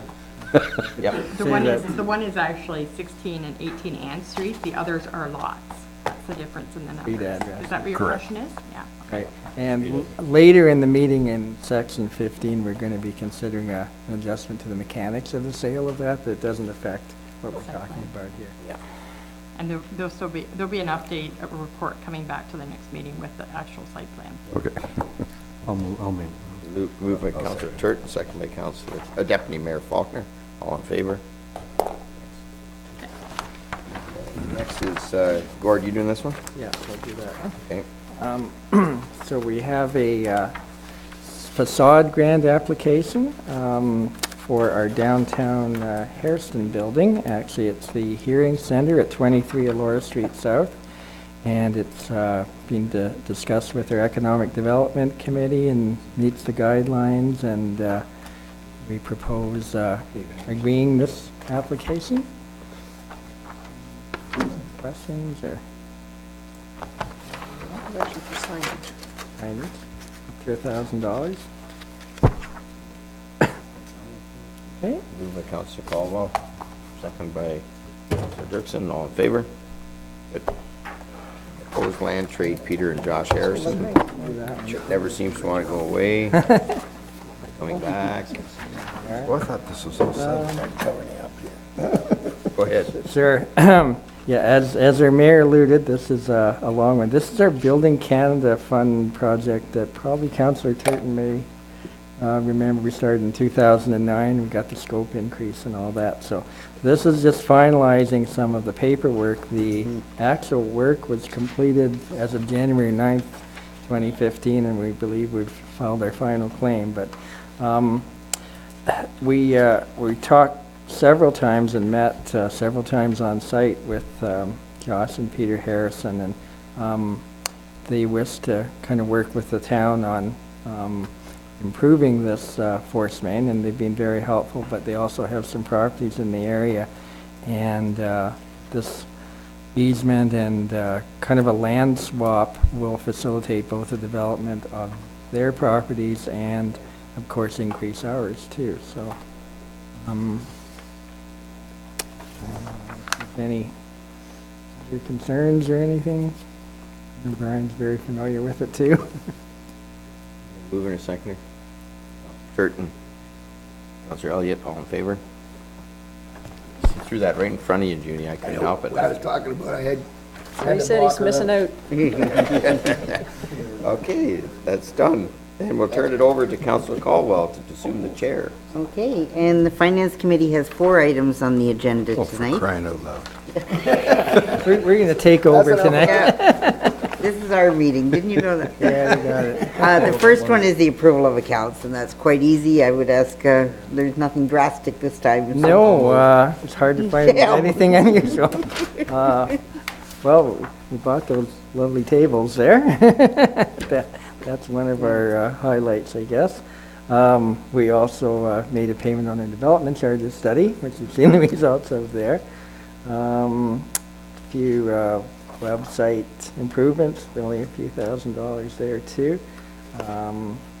The fire department has been working on improving their life packs and things like that too.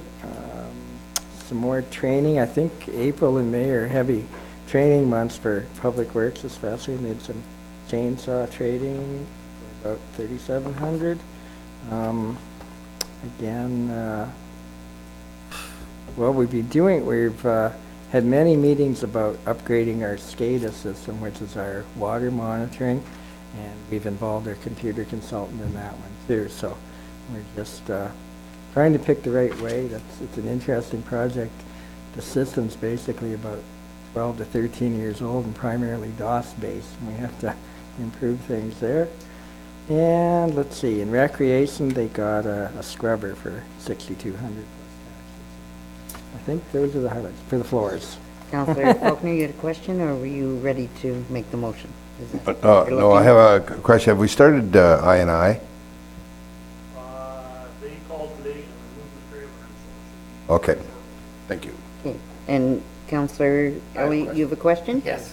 I noticed in recreation that Palmerston's 19,000 as compared to the rest of them. What was it? That'd be a hydro bill, plus the, that scrubber, that's in there too. Okay, Yes, so they the lumped it 19, in there. because the ice was open longer, is that the reason? Yeah, that's primarily it, because Clifford is already just out. more And expensive. it's also the timing of the hydro bills too, not just the level of them. What, They're just more expensive. Councillor Dirksen, Costs more, we you have have a to take question? that hydro all the way down there. fall and salary? Yes, my only question is the paragraph at the top of the second page talks about the email with the detailed summary of accounts, and I see this every time, and I think I got one that I asked special for, so if we're not going to send those out, then we should scribble that out, or if we are getting them, maybe I should go on the list. Those Because are I'm not those are the getting them. monthly ones, and they Yeah, I'm usually not come as a getting- PDF, I believe. I'm not getting those, whatever that is. I don't get them either.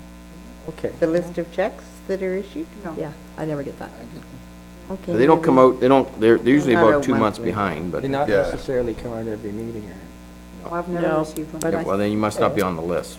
yeah. If they So do maybe, come out. maybe the new guy should get on the list. Yeah, well, They're well, I listless. think we should have you on the list. I think so. So somehow that got missed. So, nothing to do with the accounts, Still make the motion. but, so I'd be happy, oh, sorry, well, then I'll be happy to second it. First, But I let me didn't want to read the leave it until recommendation. after. Okay. The Council of the Town of Minto receives the Treasurer's report dated May 8, 2015 regarding approval of accounts and approves the Town of Minto accounts by department for April-May 2015.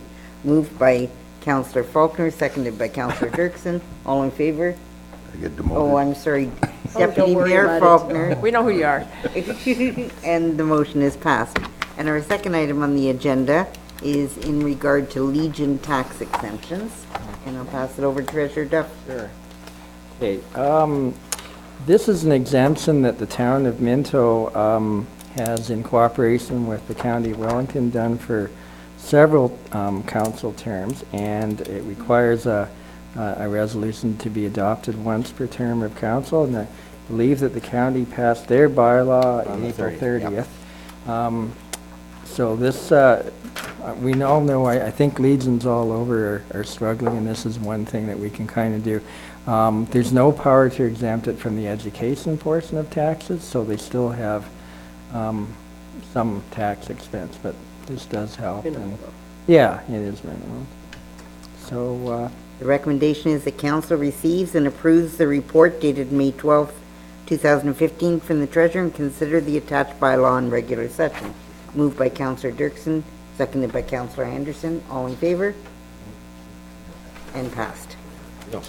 And our third item is our first review of our budget for 2015. All right, so this is always interesting. We passed our own budget there in March, and we now have everything entered into our software system, so the reports are a little more meaningful now. I'm sure you'll remember 2014, all we talked about was the harsh winter. So this year, yes, we've had a relatively harsh winter, but it certainly is not on the scale of 2014. And in the first quarter, the weather still determined something, so we have very positive variations because, especially on the capital side, we really haven't done much beyond getting the studies going and issuing tenders and that too. So we've received our first quarter OMPF. We also received our annual insurance premium. It's about counted for that. And so I usually allocate that out to all the departments, but that hasn't been done in, as of March 31st. So the whole expense is sitting in admin, and it'll get largely distributed, about 85% of it to other departments there. Not too much going on in fire the first quarter. People and property, but we have paid our Conservation Authority levies, and that goes under Peter and people and property. And then I thought this was interesting. Until the end of March, we've used up 85% of our total winter control expenses, which is not great, and we probably will be over, you know, if we do that.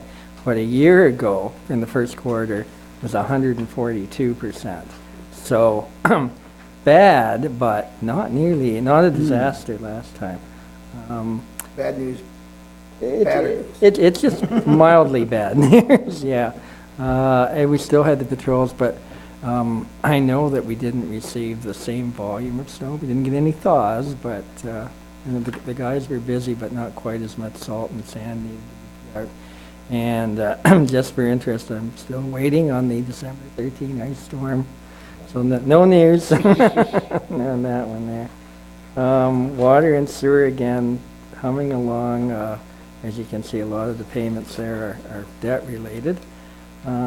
Recreation, they've had a busy year. And again, the debt servicing costs are later on too. As we know, the building department was very slow for January and February, but really picked up, and now Terry's been very busy lately. And economic development, lots going on even in the first quarter, and Culture Roundtable has been very active, as has the Economic Development Committee, and the incubator, you know, we have a new person, and as Councillor Caldwell alluded, lots of changes and things going on there too. Again, capital, not too much. Fire department, we did the final payment on the tanker truck, which is now in service. Yeah, public works, as we say, we're just doing engineering work too. The wastewater force main project, we paid the final holdback. That was done. Again, later on. We had to install a furnace at the Clifford Community Hall, so that was an unforeseen thing. It happened. And we've received funding from the county for the CNRA building project. And we closed industrial lot sales during the winter of just under $95,000, so that was pretty interesting. And we're still working on that certified site too. So those are kind of the highlights, I guess, of the first quarter. Mayor Bridge, you had a question? Just on the winter control, I tried this on at county, got shot down today pretty good on it at the AFP, so I'll try it again here. I've been reading about the El Nino, and basically it's going to be a mild winter next year, so I'm really looking forward to paying very little out. Brian, although I was told at county that you can't trust a weatherman. Look at how warm it is today. Yeah. Yes.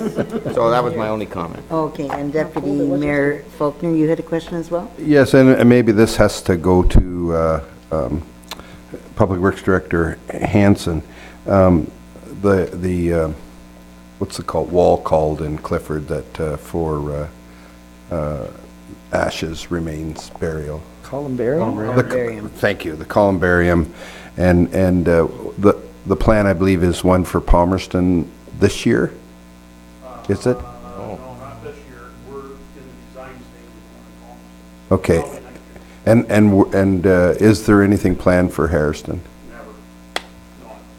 Never. No. No. Reserving a spot. Well, no. The reason I bring this up is because I know of 2 or 3 residents that have approached me and I think would be willing to, I guess, decree X number of dollars from their estate towards one. And if we have not done so, I think we should set something up where people have the ability to do that. And because, let's face it, it's becoming a more popular method of burial, and I think we should move towards that. Mayor Bridge, and then Just on that, and maybe Gord's going to answer it too, the only reason that one at Clifford actually became involved was the fact that it was a donation. Was a donation, An estate absolutely. For $50,000, and Yep. it had to go to something in the cemetery. It's a great idea, Ron, and I think that through Gord, I don't know, you maybe want to answer the logistical, but they can do that anytime. Yeah, that's what I was just gonna say. I'd be happy to take donations for any purpose, and they can decide what it is, and I can put it in a reserve or anything like that. Absolutely, but I think it would be wise to actually name that particular project, and then people could give towards that project with the satisfaction of knowing, the comfort of knowing that's where it's going. I just had one question. Excuse me, the roadways, the comparison in revenue for the 2 years. I take it that last year we had a grant in the first quarter of the year that we haven't. Yes, I believe that was probably that Building Canada one too. This year we received the $131,000 OCIF, which we didn't have last year too.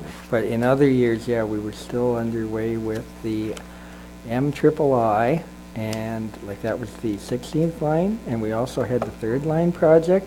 And if you remember, in those ones, we got so much when we approved the project, and then again when we awarded the tender. So again, like a year ago, we were getting the money in and we hadn't yet spent it, so that kind of accounts for that. Okay.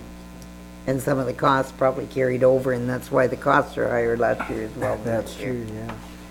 Okay, is there any other questions or comments on the budget? Then, I'm sure there's a recommendation here, or is there? To receive the report, the recommendation is, it's for information only, so there's no recommendation at this time. Exactly. So do I need someone to receive the report? Yep. Yes, Yep. Mayor Bridge, and a seconder, Councillor Turton, all in favor? And thank you very much. And our final option, or our final item on the agenda is in regards to tax rating. Once again, I'll turn it over to Treasurer Duff. Okay, and again, this is regarding a bylaw for later in the meeting, so this puts our budget into action that accounts for all the tax rating. Again, we have to wait for the county to decide its policies because the upper tier governs tax ratios, capping options, and all the different They've done that. reductions. Yes. So, excuse me, again, on their April 30th meeting, they passed that bylaw. In our May meeting, we could go ahead and pass ours. Okay, are there any Great. questions? Then the recommendation is that the Council of the Town of Minto receives the Treasurer and Tax Collector's 2015 Tax Rating Bylaw Report and consider the attached bylaw in regular council. Motion by Deputy Mayor Faulkner, seconded by Councillor Elliott, all in favor? And approved, thank you. And I'll turn the meeting back over to Mayor Bridge. I'll turn it over to Councillor Thank you, Turton. Mayor Bridge. We have one item on the Public Works agenda this evening. It has to do with the asphalt tenders. And I'm going to ask our Director of Public Works to elaborate. Thank you, Chair Curtin. Asphalt tenders closed May 7th of this year at 7 a.m. for padding and surface asphalt on the 6th line and also the Howick Minto Town line from the 13th line to Clifford Town limits. 3 tenders were received, and you can see the Murray Group came in lowest on both. One for $232,702.86, and Howick came in at $242,493 even. We have reviewed the submissions and recommend awarding the lowest bidder, Murray Group, at $475,195.86 total. Questions? Councillor Caldwell. Yes, whenever I see such a drastic difference in quotes, I have a concern. Do you have any feel for why there would be such a like 232 to 280 to 265? Actually, that's not really drastic when it comes to that. Isn't That's it? actually pretty good coming in. Oh, that, really? yeah. Okay. Yeah. I But just thought it sounded. Some of Peanuts in our pocket, eh? Some of them have come in drastic, or other tenders, and they just don't want it. They're busy enough, they don't need it. Oh, okay.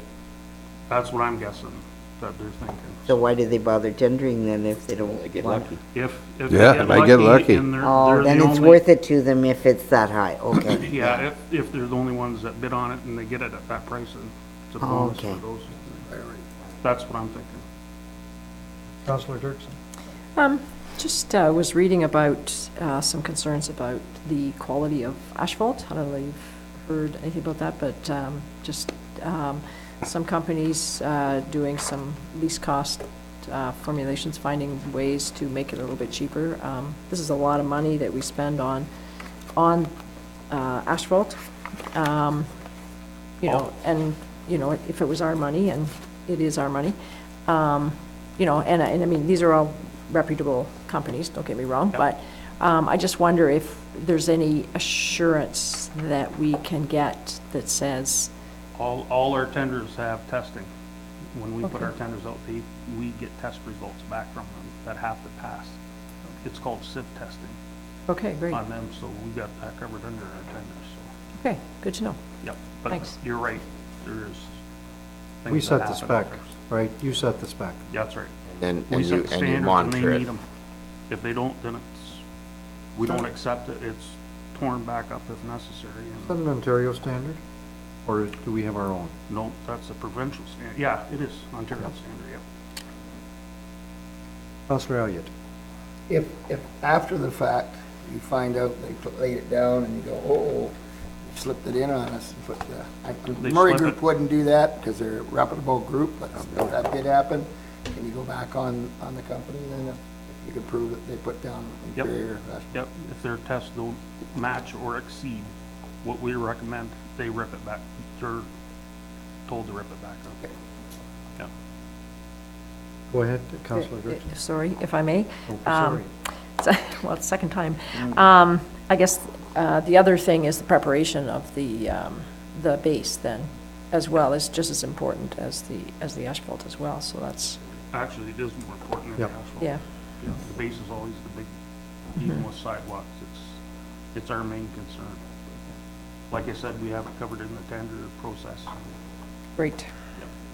So Brian, the 6th line, we're pulverizing, packing, and Padding. Yep. both? Asphalt, yes.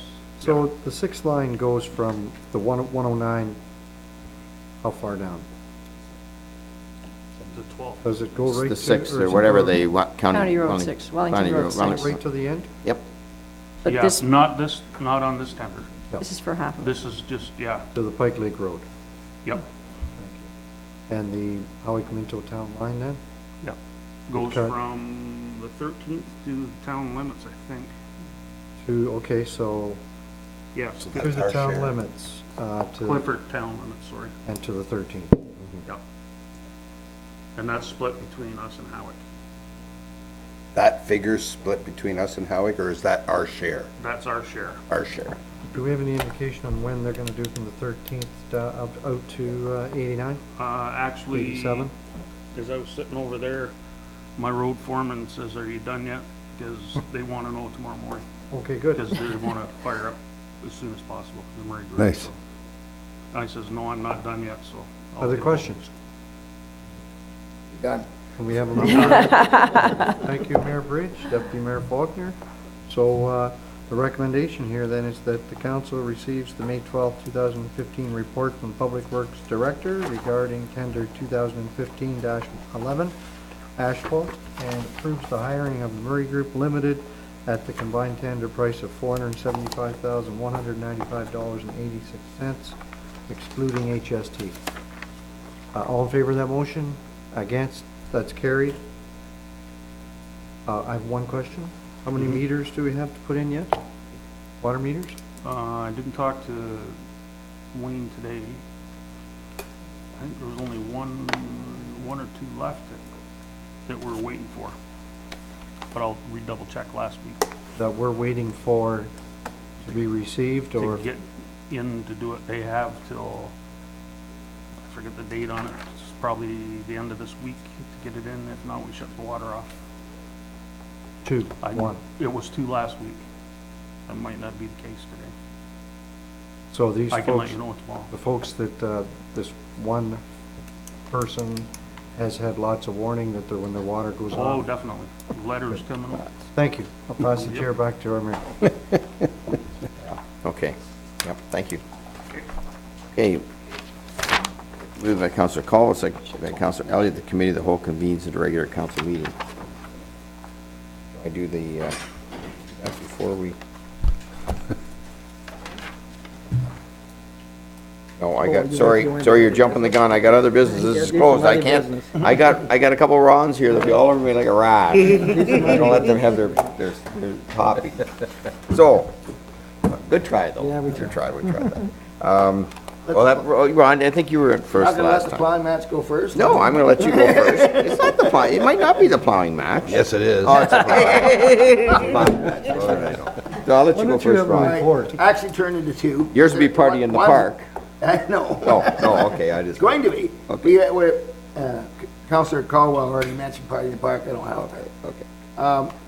I got an email just yesterday, and it's from former county councillor and deputy mayor and councillor Mark McKenzie about bait fishing. Oh. And just, he asked me if I would bring it forward Sure. to you. And he said, Ron, twice this month, bait harvesters were seen in the Harrison netting minnows, near the lawn bowling green. When will this revised trespass bylaw become official? Hope Council does not let this go another term without being addressed. And so we asked if we could bring that forward to, he doesn't feel like the attention brought forward to it. So I do bring that forward, and maybe you can fill me in on, someone can. Should we not forward that email to M&R? The Ministry of Natural Resources, they're the ones that should be enforcing that. They really should. And they need to be notified to, or asked to take part in the enforcement of that. That should not be a local municipality responsibility, although I realize part of it is. Are they hurting our environment? I don't know enough about it other than talking Yes. to Mark, and Mark seems Yes. to think it's quite serious. Yes, because I'll tell you where the issue comes in is the transportation of undesirable bait from one area to another, and what happens is certain species then, I forget what the latest one is, literally devour the eggs and whatnot of the native fish in that area, and literally cleans the lake out. So it is a critical issue. Growth in our streams too, does it affect it? Well, No, I don't think so. Well, you take the little ones, you don't have big ones, so. Yeah. all right. The problem is, I mean, were these legally, the legal bait fishermen that have a license from the M&R? I mean, they have a license from the Ministry of Natural Resources. They're supposed to do all the things you've said, Ron, I believe. They're supposed to make sure that they don't take any certain minnows, they put them back. They can't transport them. They're not allowed. I mean, there's all supposed to be monitored by the M&R. Like, where we've, in the past, have tried to stop it was on the fact that we felt that they didn't, when they were out there, they were trespassing. We tried to do a trespass law, but do we not, we went through this with our legal firm. We really haven't got a right to stand on. The maximum fine we could do is $35 if we could catch them, and that's a drop in the bucket for them. So Mark and I talked about this, and when we went out and we went back and looked at our bylaw doesn't have any teeth in it. I don't know if we can get a bylaw to have teeth. That's been the And issue. we can talk to Bill again on it and have him bring it up again and have him look at it again, but we did have this come back to the council Yes, when we about got the 3 months ago. bylaw. I know we've talked about it. Yep. And I know I tried to get the bylaw to be, some of the other townships didn't, looked at it and tried, but they didn't want to go near it because it's not enforceable. Any bylaw that isn't Yeah. enforceable and has no teeth in it, you know what it's like. Because trespassing, we don't own the riverbed. Yeah. And they can slide in and slide out. So But we this- cannot This charge is a new council, so maybe it wouldn't hurt to review it one more. Well, I thought we did review it, but we can bring it back. I think Bill did have a report on it, do we not? It No, I'm was sure it turned was this back year's to Bill. Okay, then Bill still got it, so we'll have him Bring bring it Just back. review it back Yeah, in. That would that's be- fair enough. That'd be perfect. Yeah. That would help satisfy Mark too, maybe. Just a quick report. The Lions have been busy at the CNR building. We've got all the stringers out in the deck and all ready to put flooring on it. But it's kind of a wraparound where you can have, where you'll be able to, wheelchair accessible from the side and all the way around the back. It's gonna be a nice huge deck at the back to accommodate those people. So it started. We're on our way, and in July, Dave has told me, Dave Wilson has said, no more rentals after June 20th, because we're gonna be busy till we're getting it done. Thanks, Ron. Ron? Yes, I just want to personally thank, and be on behalf of the executive of the IPM 2016, the media, for the tremendous support that we got for our media day on May the 14th. I don't know how many people were there, but it sure was a great crowd, and it was a really successful event, and it was a really successful event, and the only thing that has come out of that is we're going to expand the sign to make it bigger. Good. So, again, and yes, yes. Thank you very much. David? Thank you, Mayor Bridge. 2 items. First one, on a couple of Saturdays ago on May 9th, for some of you that didn't know, we did have a open well event, and Todd Rogers and Stacy Pennington were there, and I know that there was quite a slew of people. The wellhead there, right across from the Hairston Public Works office, was open, and I must say that it was in great shape, as well as all the rest of them. I'm not sure who all was there, but on behalf of this council, we can send our thanks to, I know Daryl was there as well, to Stacy and Todd and Daryl. Stacy is certainly a wealth of knowledge in reference to our issues in our 3 centers, 4 actually. And so, I mean, anybody that wants to be brought up to speed on some of this stuff, all 3 of those guys, Todd, Daryl, and Stacy. I'm not sure about you, Brian. Second thing then is the gala is this Saturday. I was talking to Tracy Hill tonight or last night, and they're looking for some help to set up tables and stuff this Thursday. Starts at 3. Anybody that's interested in going to help, that would be good.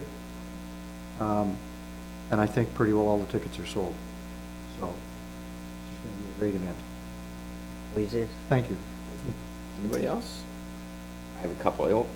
Did you have one down here, Mary? No, I didn't. Oh, I well, just- that's all right. I just thought of it because No, what? Belinda wasn't here to promote it. Yeah. Is that the Cultural Roundtable has done up a CD, and the CD launch party is Thursday the 28th at Harry Stone's. Right. And I just wanted to remind everybody that's next week, I believe 7. 7 till 9, I believe. 7 till Or 9. later, yeah. And basically, a CD has been prepared by local artists, and they've each done 2 songs on the CD, and at the launch party, they're gonna sing one of those 2 songs. So it'll be a great evening, and I hope everybody can attend. What's the date again? The 28th Right after at town Harry council. Stone's, from Yes, 7 till yeah, 9. I've got it marked it down. Yeah. Okay. Very good. I've been called worse. Okay. Judy? Just further on the open water, open well event, I'm wondering if there would be value in having a council tour and education time when we could all, I mean, I showed up, but I wasn't going to ask him to go through the spiel just for me at that point, because I was the only person there at that point, so, but I just wondered if there'd be value in having a day when council would go and do that, and there may be something else, like maybe, I don't know, maybe we could go to the arena and learn a little more about how the compressor and chiller works or something, I don't know, but just have a little better understanding of some of those things in our municipality. Through you, Mayor Bridge, we can incorporate it with our road tour that we do each Yeah, year with perfect. council. If you wish, we Yeah, could. that'd be That's a perfect. big idea. Yeah, Yeah. I I had a would, tour years ago, but yeah, I would like to, actually, the ones that, like the wells, I drop into the wells periodically when I see them. Anytime you're driving by and you see a truck at a well too, any of the council? By all means, just pop in. They'd love to be able to, if you pop in, they love to be able to go over every one of those wells. I drop in when I see a truck there, and they don't mind. They're doing their normal procedure, so they'll go walk through it with you, and it's very good for you to know, especially from the standpoint that you're supposed to know all this stuff as your interest. But the other thing I'd like to see, Brian, and I don't think I've ever done a tour of the Wastewater plants? wastewater, which I'm just thinking of that when Councillor Dirksen was talking about that. I mean, not official tour anyways. Yeah, we've discussed to have that part of the road tour also. Perfect. The wastewater. Yeah. And when, But we do we can know add when the road water. tour is coming up? I'll ask my road foreman about. Okay, we the can date send on out a this. notice to everybody. and- You the bet. weekend. Yeah. I just wanted to add with Councillor Dirksen, it is too bad that you didn't ask, because I did, and they were only too happy to Love to go talk through it. about They loved talking about it. And I mean, the biggest thing I noticed that I couldn't get over is just how clean. Oh, I know, I the commented on well that is. to him Like, too, that it was just. It looked brand new, Eat off the and it's floor. far from it, but it certainly was well-kept and clean, and they just loved talking about it. Oh, and we did talk about it, but I guess I'm just saying, we didn't go across the street and look at the computer and see how it was working and all those things. Oh, okay, So we didn't look, yeah. I didn't do yeah. But yes, we did chat for a while. Yeah, Yes. it was very interesting. Okay. Yeah, water guys like talking about water, bankers like talking about bank, financial people like talking about finances. It's all good. I got two small items. One, I just, and I'd like to do a little bit better presentation, but I noticed Chris isn't here. Maybe we can drag him out for a meeting, because it was amazing. I saw everybody, thank you for all your comments that you put on for Chris's award that he won, Chris Harrow, and that's an amazing award for somebody at a small town to win. It was the first time it was awarded, but I believe it was, and I wish I'd have known, but Chris didn't even know. They kept him in the dark, kept his wife in the dark, and it was an amazing award. And so we'll do it another time. We'll get him here and we'll give him something to acknowledge that award. And but I know he appreciated all your comments that you guys would send out to him on that. The community gardens, I'm excited about this. Is the Harrison one is full with a waiting list, and we might have to, if it continues, we might have to throw a couple more units together.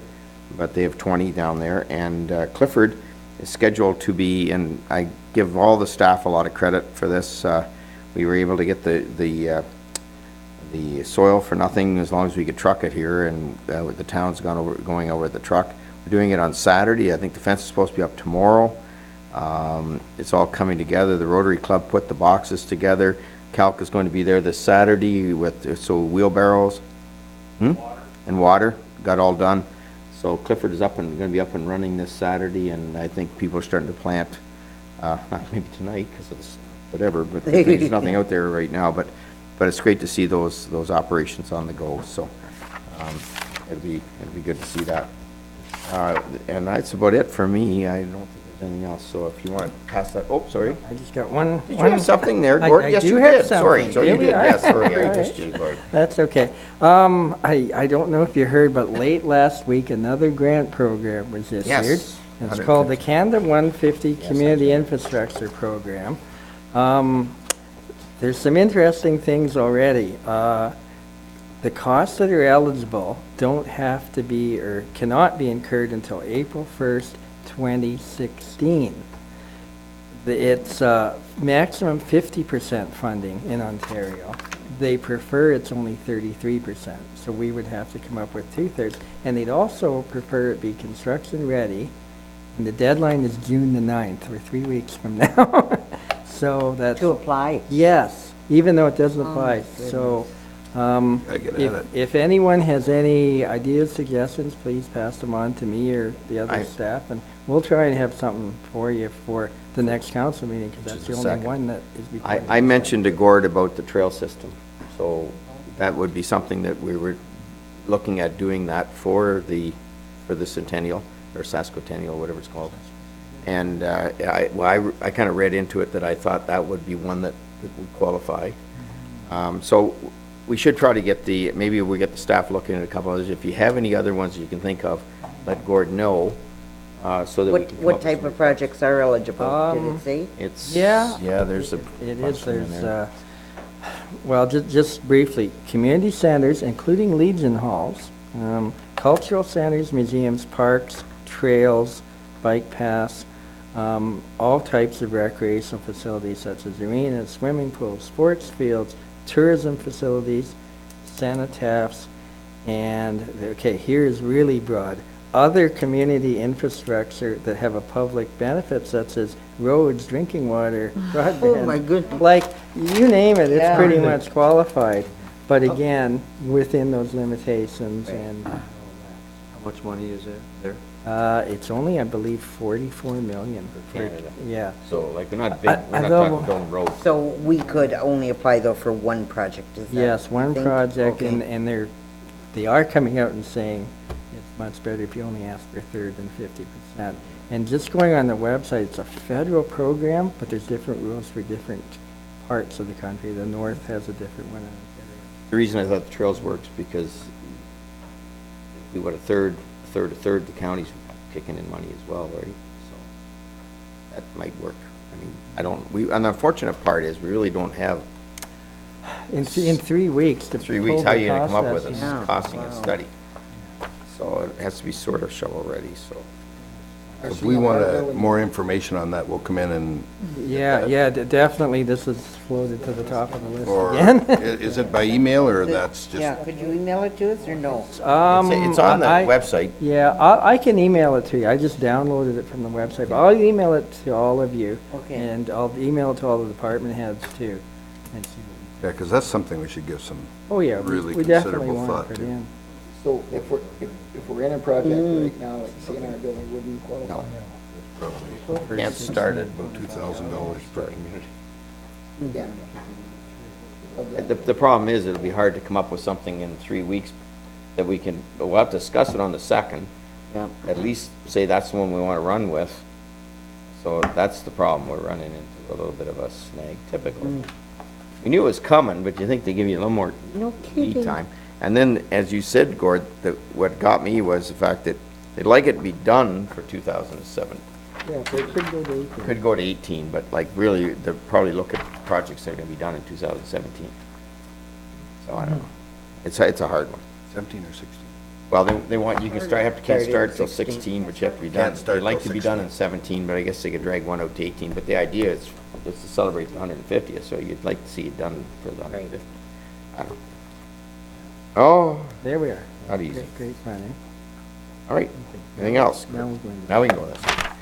Moved by Councillor Caldwell, second by Councillor Elliott, the Committee of the Whole convenes the regular council meeting. All in favor?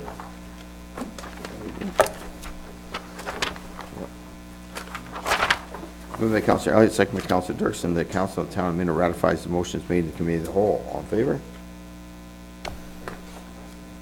Would you like me to talk? This is the one that, This is the new one. you want me Okay, just to no, say you it? I'll can just say say it. So this is the one that we talked about splitting the two lots.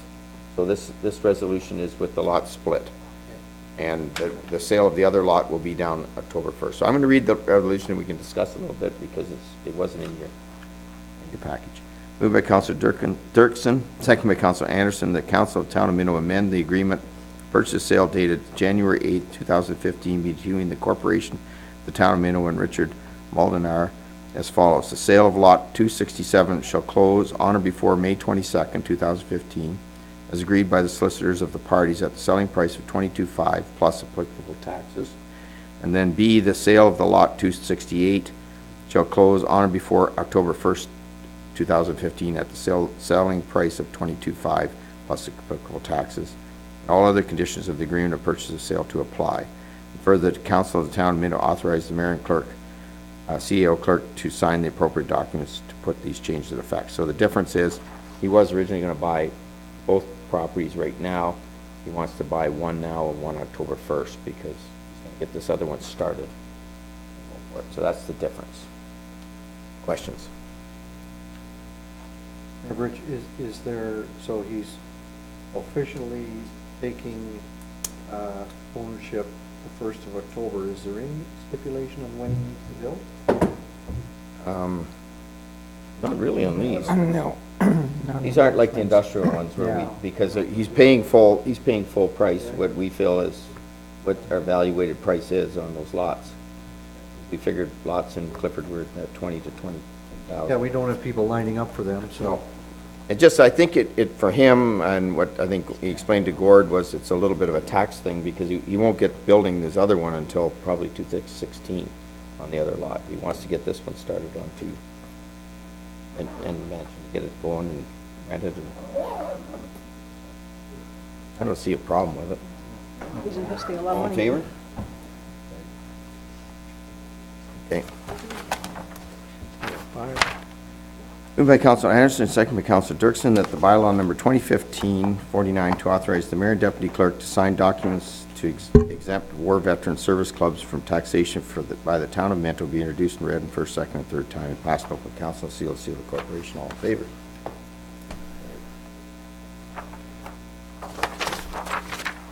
Moved by Councilor Caldwell, second by Deputy Mayor Faulkner, that the bylaw number 2015-50 to authorize the mayor and deputy CAO clerk to execute the 2015 tax rating bylaw be introduced and read in first, second, and third time and passed in open council, seal of the corporation. All in favor? Moved by Deputy Mayor Faulkner and second by Councilor Turton, the bylaw number 2015-51 to authorize the execution of a site plan agreement for Northern Wellington Healthcare be introduced and read first, second, and third time and passed in open council, seal of the corporation. All in favor?